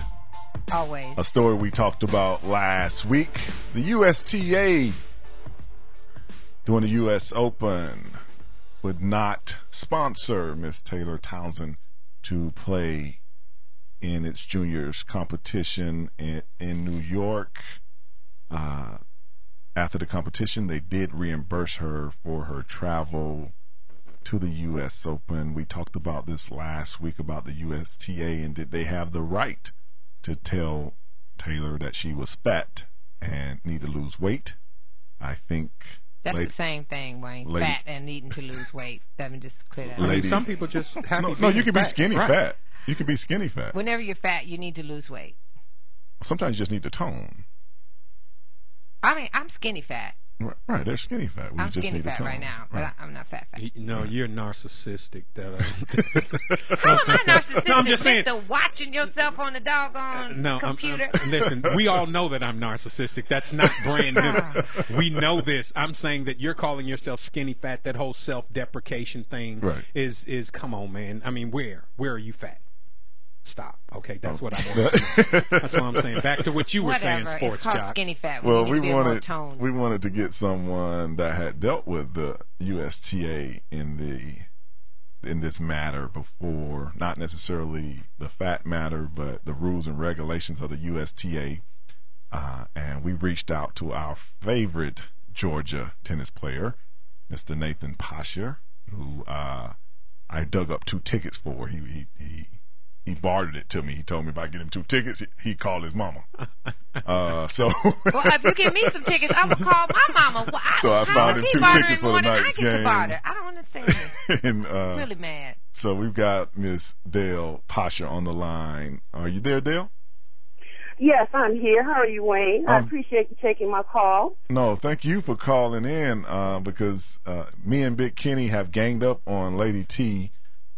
We think it's okay for the USTA to make this stand. Lady T thought that they should be taken out and shot. So we needed a parent that had dealt with the USTA, and we reached out to you. I guess my first question to you, Ms. Pasha, is when did you start dealing with the USTA, and how long did you deal with them? Well, I guess it's Nathan. Of course, you know my son Nathan Pasha. When they first initiated Boca Raton, I believe about 5 years ago, he was one of the first 12 that started, of course, under Rondy Harmon. So I've been dealing with the USTA now about 5 years.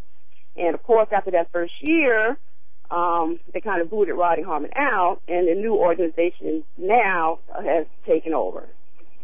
So before then, the USTA didn't have a home base, and, how did they help the players? Because you said 5 years ago.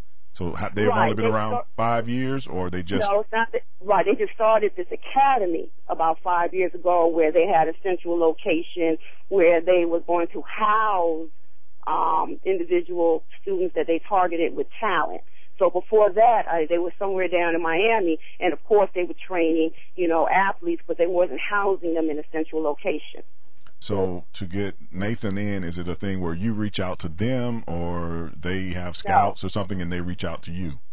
Right. So now this is where I know I've, read articles, and they're trying to say that, because she's African American or a certain body image, but you understand, they search out these children.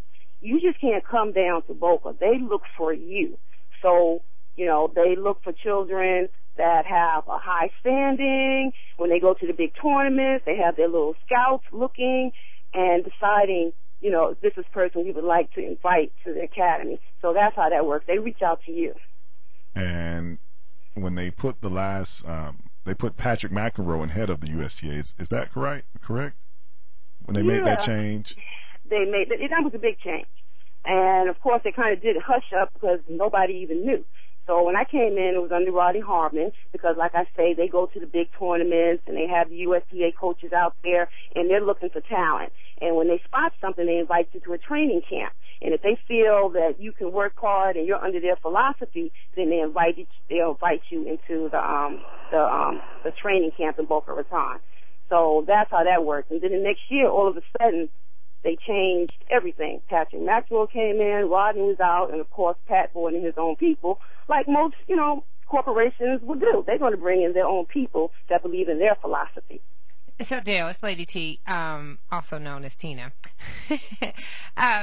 So explain to me this, with the understanding that she's the #1 junior in the world right now. Right. Who else could you recruit as a better candidate to get behind? So what's the problem with her weight? If she's the best in the world, if you're looking for the best in the world, how does the weight come into play to the tune that they don't want to support her? Okay, Miss T. Now, this is my take, all right? I personally don't believe that it was a weight issue. Just with my dealing with the USTA, it was something else. Mm. Because, listen what I'm saying. They find you. So they picked her. They saw she was African American, and when she went in 3 years ago, she was even a little heavier. But they picked her, regardless of the image, regardless if she was black and white. Okay? And she wasn't a token person, because when she went out there, and if you look at some of the interviews, she said USTA has been very good to her. And they didn't use her as a token. They took her to the big tournaments. They poured the money in her. So what has happened, in my opinion, something has happened this year Because one thing about the USTA, and they can get mad at me if they want to, their philosophy is their way or the highway. And that goes for players and coaches. So there's a few people up there, I don't know what happened, because they already knew her image, they knew her work ethic. So I don't know what happened this year that just pissed them off. And because just like the Super Bowl is for football players, the U.S. Open, that's their Super Bowl. You work all year to play into this. And for her to bench her for those 8 weeks, something happened. Something happened. And the thing about the USTA, they're not very good communicators. They'll just say... They'll hold the line for me. We're going to go to a quick break. We'll be right back.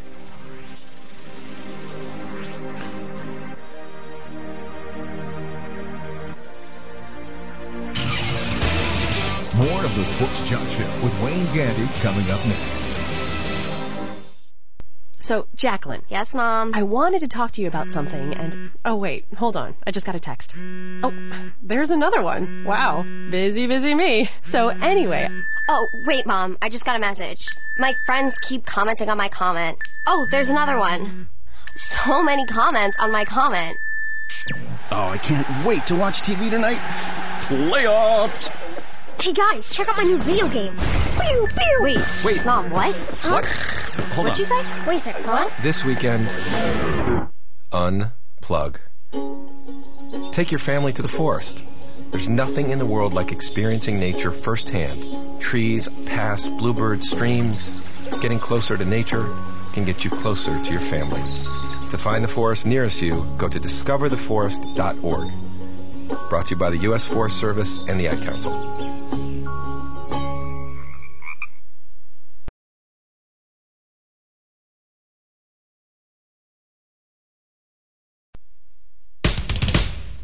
And now, back to the Sports Junk, Wayne Gandy. Yeah, come on. Dance for me, baby.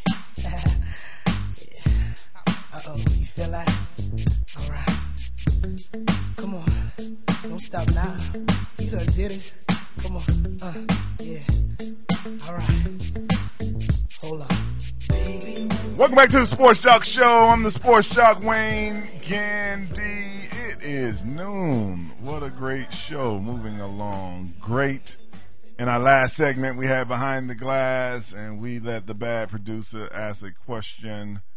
It is a story that has just really came to light because the NBA did fine San Antonio Spurs forward Steven Jackson $25,000. He put a tweet out about Serge Ibaka, the power forward for the Oklahoma City Thunder. That's always a mouthful to say, the Oklahoma City Thunder.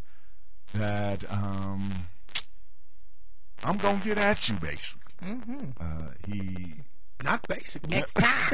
That was pretty cut and dry. I'm gonna go in your mouth. Next time. It went as somebody tell Serge Ibaka he ain't about this life. He ain't about this life. Next time he run up on me, I'm going in his mouth. That's a promise. He doing too much. You read that. You read Molly, I'm that. sweating. You didn't read that like a super thug. Okay, give me the super I thought thug. Big Kenny. Oh, you was the leader of the game. You was the leader of the game. She a G queen. She Queen. Okay, read that. Hold on, read that. Thuggish. Somebody better tell Serge Ibaka he ain't about this life. Next time he run up on me, I'm going in his mouth with an F. Okay? That's a promise. He doing too much. And then he spelled tail wrong. wrong. Hold on, Big Kenny. Yeah. But that's how now you do it you short. give me He doing too the much. triple life thug. How he reads that. Someone inform Mr. Ibaka that the next time he and I have such a disagreement, that he is not about the life that he pretends to be. I shall assault him in his mouth, and that is assured. He is doing far more than is necessary.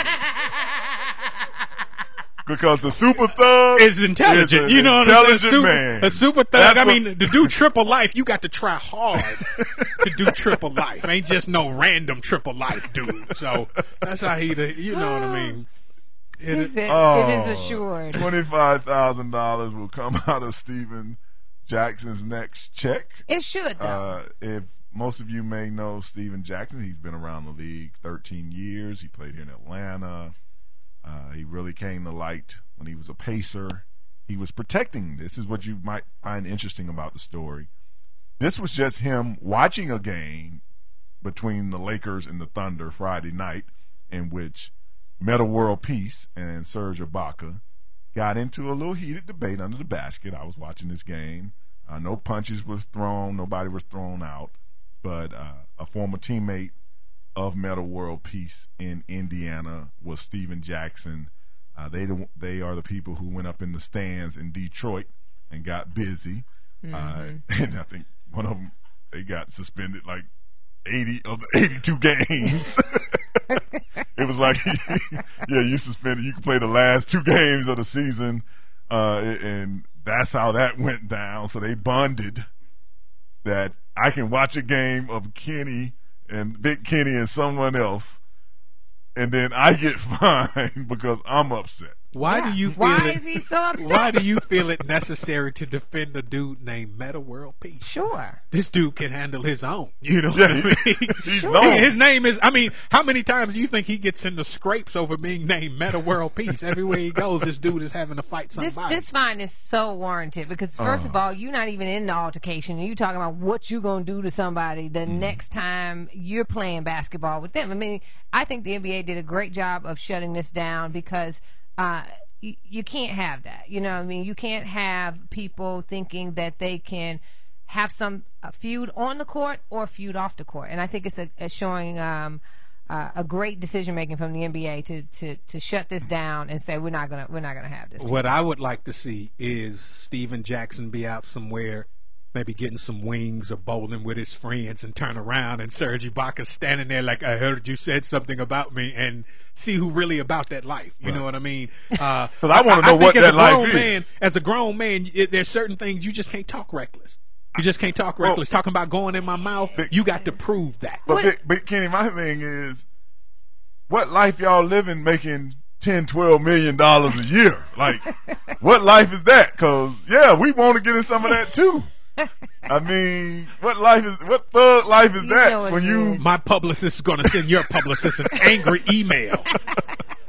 That's exactly what it is. You ain't about this life? No, very few people are making guaranteed money of $10 million. So they don't get to be real thugs no more, Wayne. They just want to be real thugs, and they. And the main reason I will give the NBA kudos on this move, I didn't like how they handled the Spurs, but I do like this because these teams are in the same conference. It's not like they're in different conferences where they only have to meet once or twice a year. They have to play 4 to 6 times. So this is something the Spurs and Oklahoma City, and they could get to that point, especially in the playoffs. We'll see. See if they're about that life. We see that David Stern ain't about it. He might be the original gangster. Yeah. Y'all ain't none of y'all about this fine life. When I can take money out your check. Exactly. And you can't do nothing about it. Slap me and see what happens. You go in his mouth, I go in your pocket. I'm a real gangster. The silent gangster is always the most dangerous. Tweeting is getting everybody in trouble. Ask the federal government. They are the true quiet gangsters of the world. But we'll be back. More of the Sports Jock Show right after this. Bye.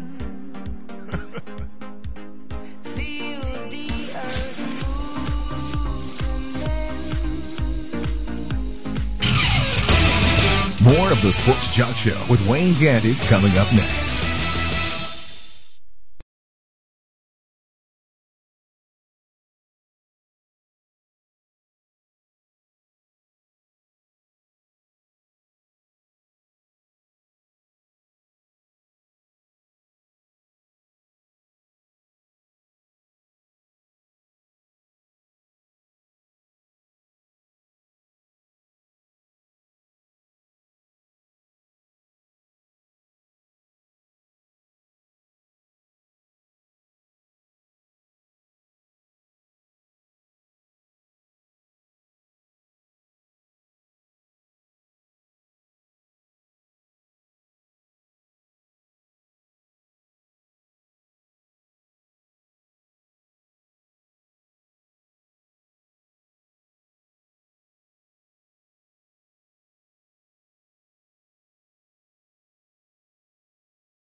And now, back to the Sports Jock, Wayne Gandy.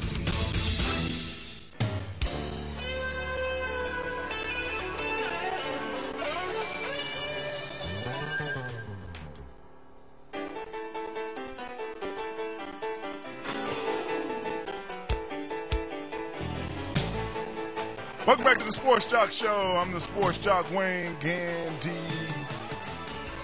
We usually like to give my next guest a break and call on him about every other week. But after this weekend in Bristol, I had to get my main man, Doug Fireball Turnbull, on because I have to understand what's going on the racetrack. Doug, are you there? Yes, sir. How are you going? I'm doing great. Good afternoon. Let's just start where the race was, the helmet throw. Tell me, first of all, before you tell me about what the NASCAR will do, how much does that helmet cost? I'm not exactly sure, but I was actually thinking about that. I was watching the race, and my wife was sitting there, and she's not a huge NASCAR fan. She puts up with it, but she saw it, and we were kind of wondering ourselves how expensive it is. And I just turned to her and said, "That's a really expensive deal." But someone said to Tony Stewart, one of the reporters from ESPN, said to him, "Hey, the good news is your aim was good, and you're going to get that helmet back." And he goes, "Honestly, at this point, the hell with the helmet. I don't care." So. It doesn't matter how much it costs Tony Stewart, but I would imagine a good helmet like that is probably a couple of $1,000s. But I think it's probably in good shape still too if it did its job. And why was Tony Stewart so mad at Matt Kenseth? What happened in the race that made him? Well, what happened at the race is he was trying to race Matt Kenseth and go for the lead, and he I think tried to pass, if I remember correctly, tried to pass Kenseth on the top. And that didn't really work out. Kenseth sort of did the crossover move and got back in front of him, and then they ended up just pushing the issue a little hard. And at one point, Kenseth drove under Tony Stewart, and instead of giving Stewart room to pass him, Kenseth just washed right at the racetrack and smacked into his door. And then Stewart kind of just to finish the job drove down on top of Kenseth, and that made them both spin out. That's sort of what happened. So. Of course, if you ask both drivers, they said, well, he did it, well, he did it, well, he did it. And the truth is probably both of them did it. And they both were taken out of contention with that crash. And Tony Stewart was mad at Matt Kenseth because a couple of weeks, before in the Brickyard 400, he said Matt Kenseth blocked him on the racetrack. And so he turned Matt Kenseth around to try to wreck him. Now, Matt Kenseth says, well, yeah, that happened. But I went over to try to tell him exactly what happened. And Tony, wouldn't give me any time, and I got cussed out. So it was building up to this, and now we have two, former champions, one of which is really in danger of falling out of the wild card, or falling out of the top 10 in points now, Tony Stewart, which could mean he doesn't make the chase, although he probably will. And now you have two of them that are mad at each other, and it's going to be interesting to see how it plays out here in the next 12 weeks left in the season. And watching a little bit of the highlights of the race, it seemed that Bristol is a very hard track to drive on. Yeah, it's definitely not one that, especially prior to 2007, drivers necessarily look forward to. But a lot of fans really liked it because there was a lot of wrecking. Now, in 2007, they reconfigured the track and they put in progressive banking, so there was multiple grooves to race, so drivers didn't have to ram into each other to knock each other out of the way. Attendance went down, fan cries of anxiety went up.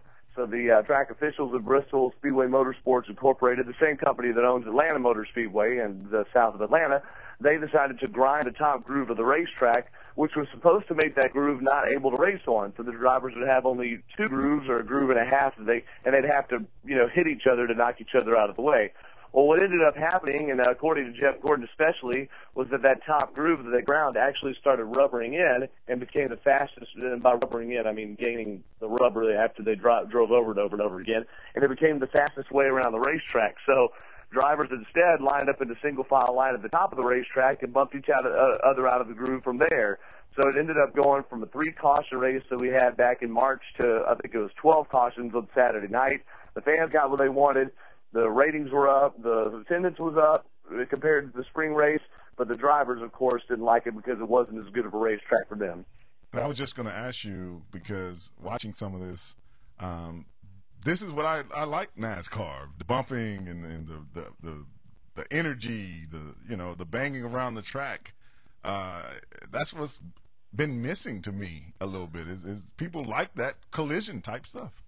They certainly do. I think what they like is the emotion that it brings out. Yeah, I mean, first off, there's a lot of breaks in the action. You know, now if you have a race that stays green the whole time, what it allows is for the cars that are fast to get away from everybody else, and it means less people have a chance to win.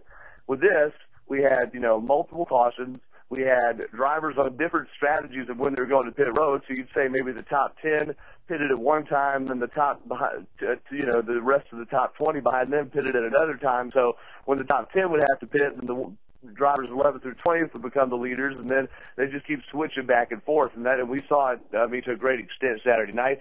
But yeah, a lot of fans said that this isn't Bristol anymore. NASCAR, there's not enough passing, there's not enough wrecking, there's not enough tempers, and although the drivers would argue there was not really a lot of passing on Saturday night, there certainly were a lot of different leaders because of the pit strategy. There were a lot of different cautions, and a lot of people say this is what NASCAR ought to be, and to a certain extent I think so too. I certainly hate that the good racing that we had at the old Bristol, or the old and new Bristol, or whatever you want to call it, we had the last 5 years.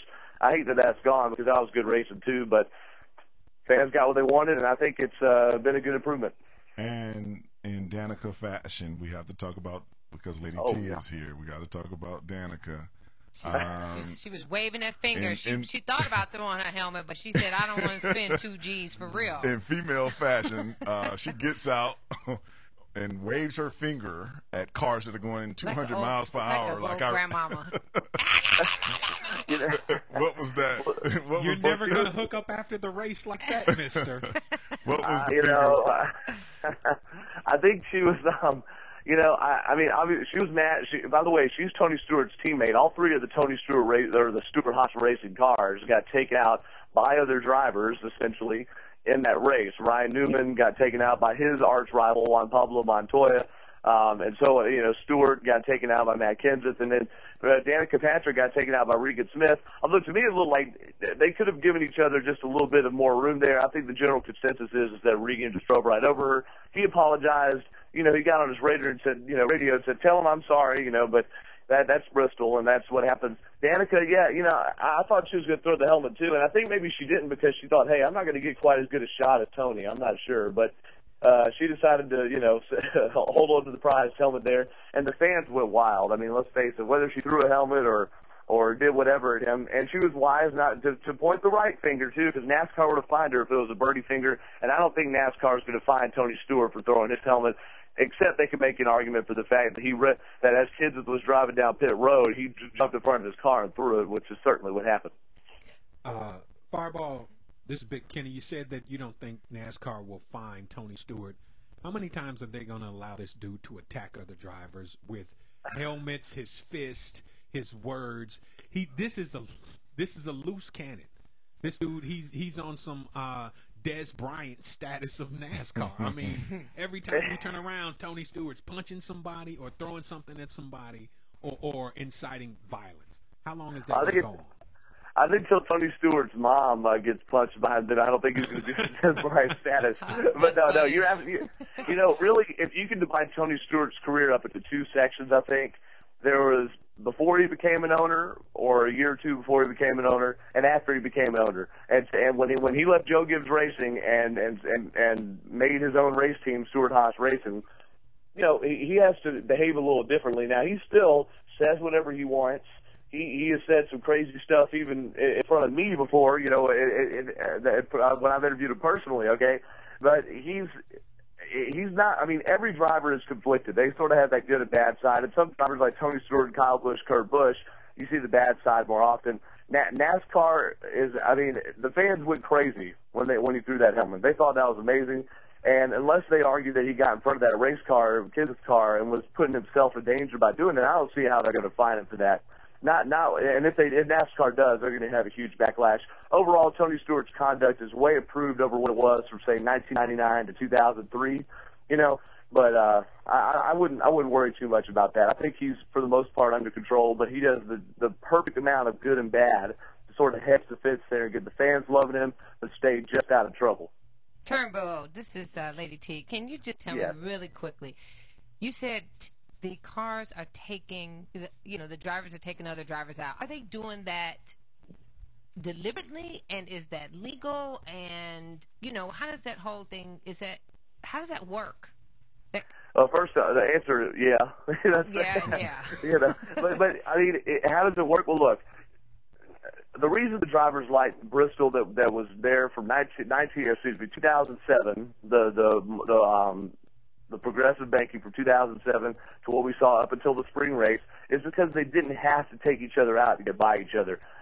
And they have multiple grooves to race. So you could have guys, I want to pick the top groove, and then if somebody's going to pass me, they'll pass me on the bottom because they're putting cars faster on the bottom, and then we can switch grooves and we'll race each other hard. And that's really how drivers love to race. At Atlanta Motor Speedway, in fact, which is a really fast version of that, Atlanta Motor Speedway has that, and drivers love Atlanta Motor Speedway, which by the way is this weekend, Labor Day.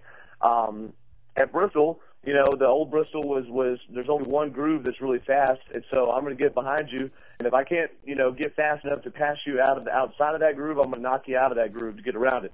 I don't think drivers necessarily are completely always piling over each other and wrecking each other, but they certainly, contact was part of the game this weekend at Bristol, and a lot of fans were happy about that, and it's going to be the same way, in Martinsville, too, in October when we go there.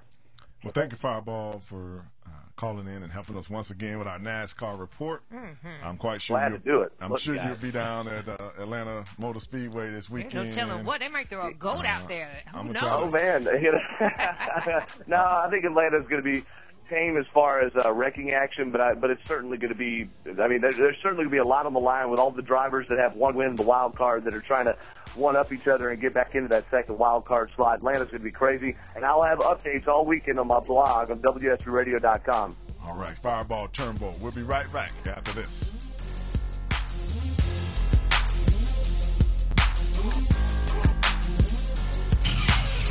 Don't go away.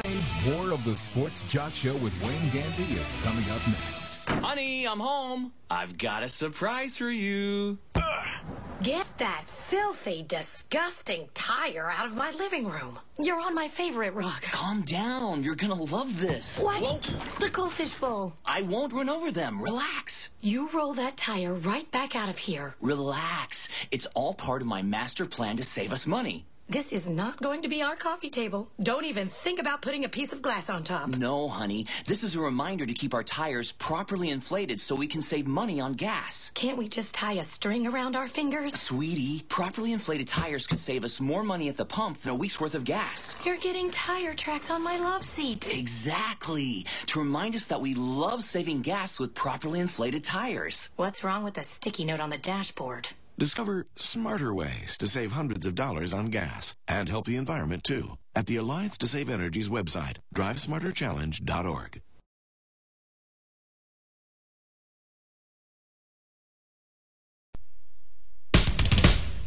And now, back to the Sports Jock, Wayne Gandy. There's a fire starting in my heart, reaching a fever pitch, just bringing me out the dark. Finally, I can see you crystal clear. Go ahead and sell me out, and I'll lay your ship bare. Welcome back to the Sports Jock Show. I'm the Sports Jock, Wayne Gandy. Kansas City Chiefs linebacker Javon Belcher killed his girlfriend, then himself. We're on the line with Dr. Tom Fierro, clinical and sports psychologist. Doc, I guess my next question would be, why do you think he killed her and then he drove to the facility? I think that's what a lot of people, why the facility? Well, that's an interesting question, right? I mean, my take on it would be that he goes there, he is in tremendous guilt, so he says goodbye to people that are meaningful to him, and then that makes no difference what they say, that he's still going to then hurt himself, kill himself. So, it's an amazing, that aspect of it. Talking, it brings to mind how damaging this event is for so many people.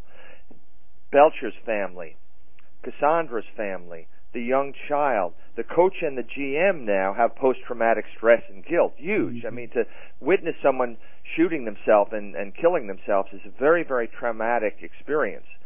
the teammates themselves, if any of them saw that. This is also traumatic. So you have the ripple effect of this is really very, very upsetting and very, very damaging to many, many people. So the fight, she comes in from the concert, because this was something else that jumped off the page. The fight ensues about 1 a.m. But my reaction in a deadly way doesn't happen to 8 in the morning. Yeah. So how does that manifest that it didn't even, because usually, we can fight with anyone. And if you walk away for a couple of hours, that rage leaves you. Yeah. Even if, you usually come back and you kind of talk out after the big fighting. He was still in a certain rage that he would commit the murder that morning.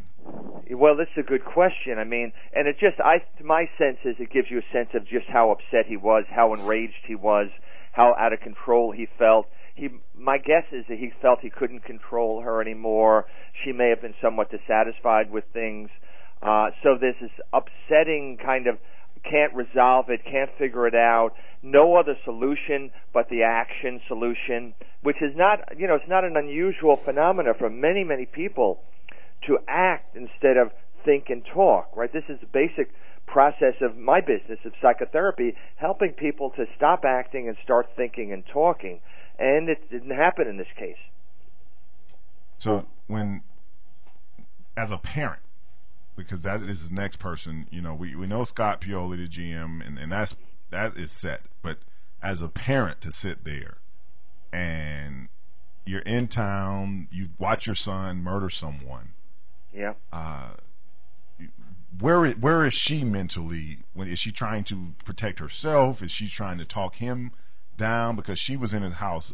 Javon Belcher's mother is in the house. What is going through her mind at that time? Well, she's in a complete state of panic. He's probably raging, angry. She's probably trying to talk him down. Calm down. It's going to work out. Don't worry about it. I'm here for you.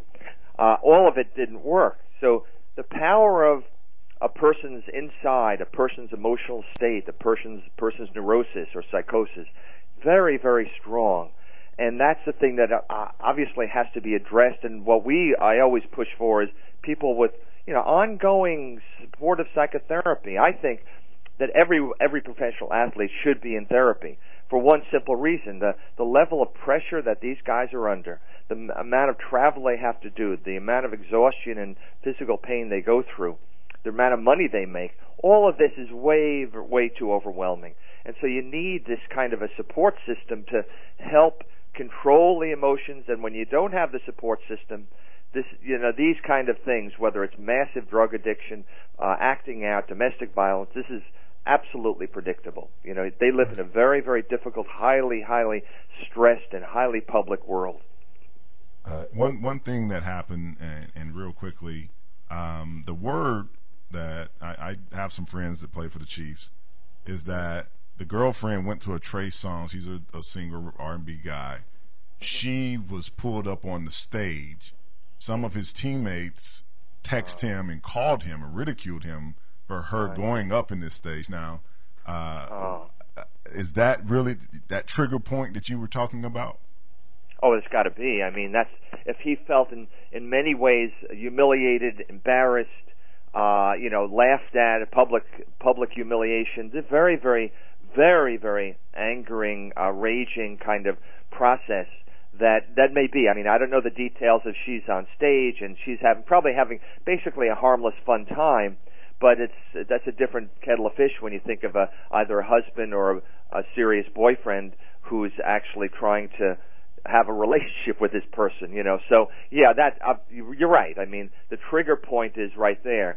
The shame, the humiliation. Oh my God, I can't believe that this is happening to me, kind of thing. It's called narcissistic injury. Meaning that someone who's at the high level in a public arena wants to feel, people like him and are proud of him. And when you have this kind of humiliation, it's a very, very enraging process. Not unusual, actually.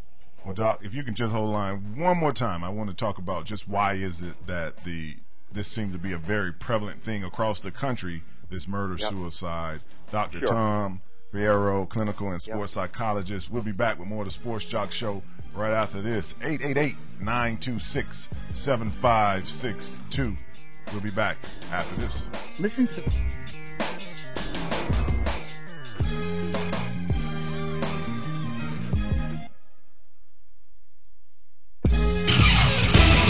More of the Sports Jock Show with Wayne Gandy coming up next. Everybody, let's go, let's go. Ho, ho, ho. Welcome, everyone, to West High School Spring Fling. Hey, where we at, All right, I've gone through all the tracks. Just move through the beats. Do your thing. All right, everyone, let's hear it for West High's own Brooke Turner, a.k.a. DJ Hook. Scratching at my first school dance takes confidence. So getting into college, I've got what it takes. Okay, I went through the practice sessions, I slept good, I feel good. We will now begin the test. Please take out your pencils. I got this. We're all good at something. Maybe it's breakdancing or skateboarding or video games. Whatever you're good at, you had the skills to make it happen. And those same skills will help us get to college. Visit knowhowtogo.org to learn what you should be doing right now to prepare for college. Start taking the steps at knowhowtogo.org. I've got what it takes. So do you. Brought to you by the American Council on Education, Lumina Foundation, and the Ad Council.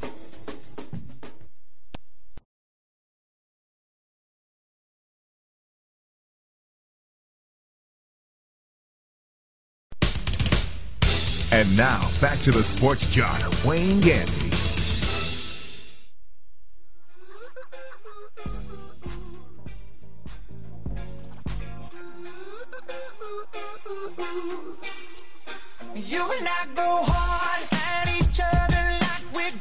Welcome back to the Sports Jock Show. I'm the Sports Jock, Wayne Gandy. Great information, and I must say that before we go any further. Dr. Tom Fierro, clinical and sports psychologist.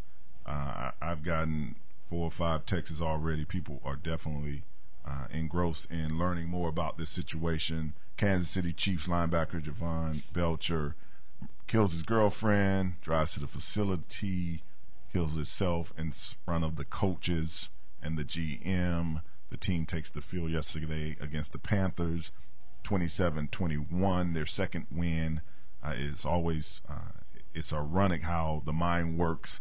Tragedy seems to breed a certain focus, as you even saw earlier this year with Baltimore Ravens wide receiver Troy Smith. He goes out, his brother gets killed. 12 hours later, he was able to go out and have a big game. So Torrey Smith, for the Baltimore Ravens. Dr. Fierro, just before we let you go, and we appreciate you taking your time, one thing in this country, as I said when we started this, the murder-suicide thing seems to be gaining momentum. Is there any triggers of why that is so? Well, 2 points. One, just speaking to what you mentioned about tragedy breeds focus, I think there's some truth to that. Probably very under-researched. I remember Buster Douglas lost his father, and then he beats Mike Tyson. You hear this story in golf many times. Ben Crenshaw wins the Masters after he loses his swing coach. So this is kind of an interesting sidelight. However, in answer to the question, what is this? It's an interesting question. You're pulling the two things together, murder and suicide, but in fact they're very much the same thing. They're all about violence. So one is violence acted out to the other, and the other is violence acted out to the self. So suicide, obviously, you're violently attacking yourself. So it's basically 2 sides of the same coin. And the point, of course, is that America is a very angry place. All of us are stressed. All of us are overworked. This is the country we live in. If you travel to Europe, you see it's a very, very much more relaxed culture. So you have a stressed culture. You have an angry culture. This is why people overeat. They take drugs, et cetera, et cetera. And so there has to be, really what we need is a whole cultural shift, which I think will eventually happen. And for the time being, when you have this kind of anger that's building up, of course, what you want to recommend is that people don't hold it in, but really find a confidant, a mentor, a psychologist, anyone, a priest, who you can go to and just ventilate. Ventilation means talking about your anger in such a way that it airs itself out. Someone listens, hears your story, and then gives a little bit of feedback.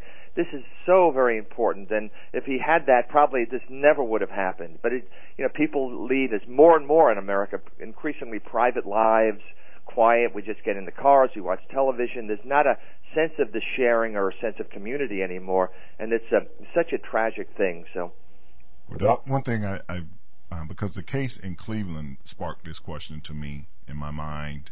The groundskeeper for the Cleveland Browns hung himself at the facility as well that same Saturday morning. Does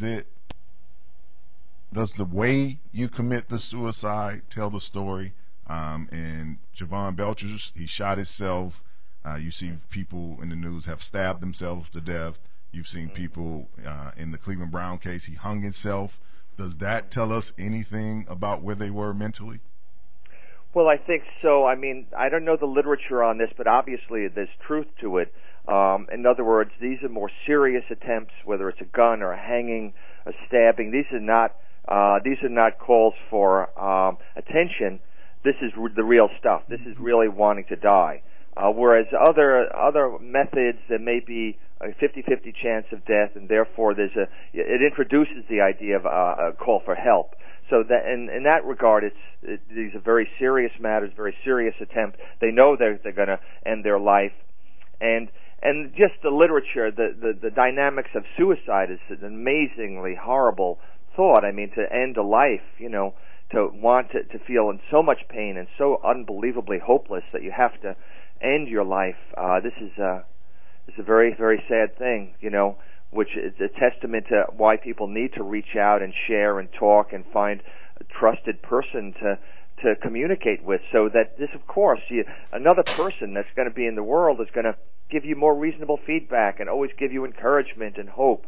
And, this is, of course, a very important thing, and many people don't have that, so.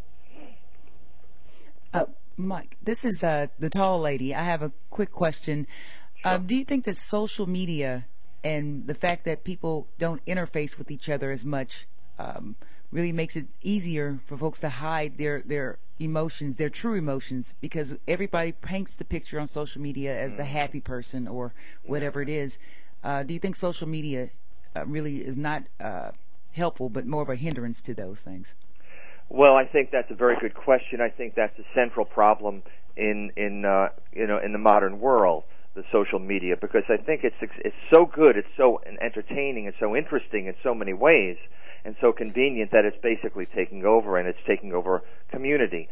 And what that means is that we don't have a sense of community, the third place that you find in Starbucks, et cetera, et cetera. And so when you don't have a sense of community, you fall back unto yourself in a private way, very, very, very isolating, not helpful, and this is one of the big issues in America right now. What does one do about it? How do you foster a sense of community again? I write a column for a local paper for that very reason. It's called Our Town, and all I want to do is kind of help the community look at the storekeepers and get to know each other, that idea. And when you travel overseas, you really see the difference. You really see, because cities there in Europe are very old, so there's no cars in the middle of them. People walk around, and you see a different life, really. So, yes, it's a very legitimate question, a serious problem.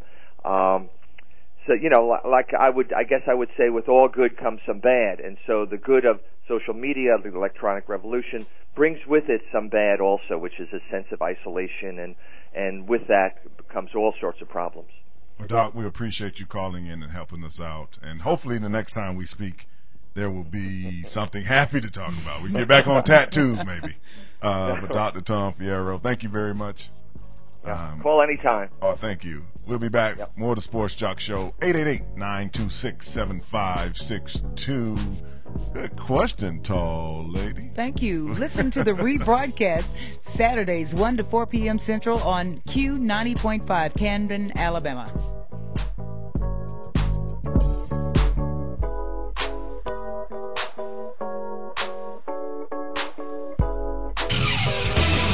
More of the Sports Jock Show with Wayne Gandy coming up next. Far from the city, where the Lorax roams free, is the home of the magical truffula trees. In a place you will love, with things you'll adore, it's a magical spot. We call it the forest. Everyone here needs the trees. And who are you? I'm the Lorax, guardian of the forest. The forest is there for you to explore. So come once to see it, then come back lots more. Just like hearing you say it. Visit discovertheforest.org. Brought to you by the U.S. Forest Service and the Ad Council. And now, back to the sports jock, Wayne Gandy. The truth is, he will throw your ass in the ocean. It's time to wrap things up on the Sports Jock Show with Wayne Gandy.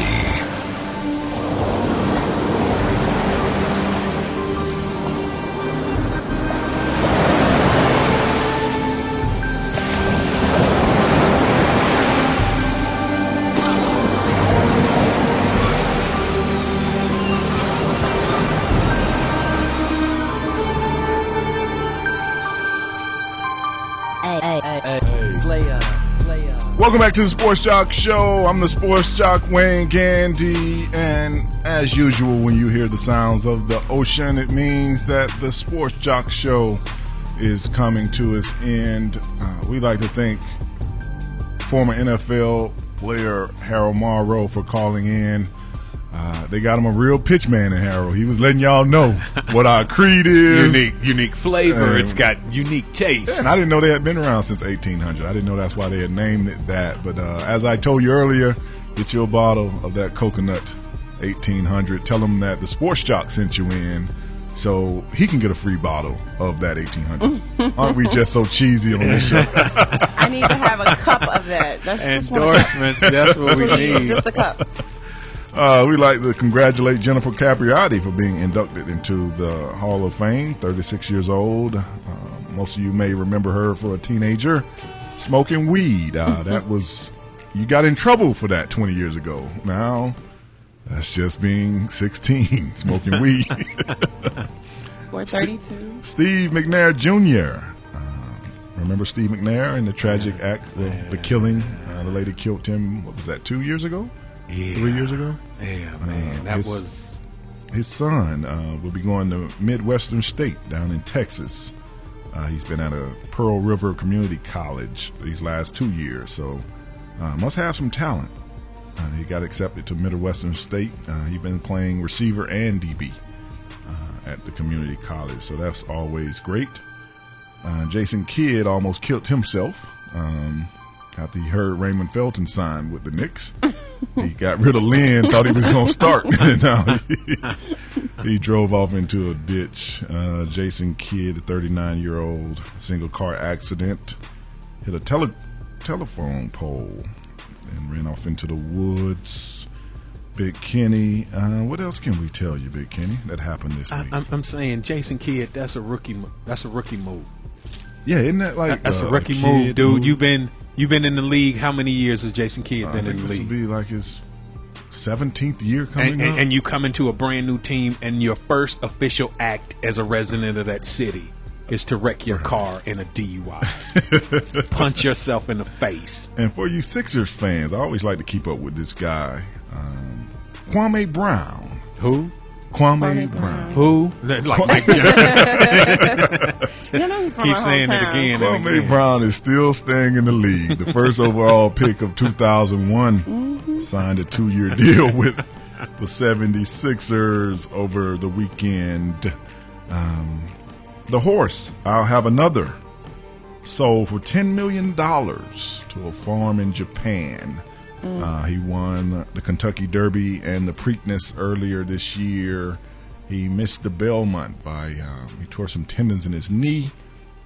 The Japan red farm, some big red farm over in Japan, have bought him for breeding. Sure, sure, they're gonna breed him.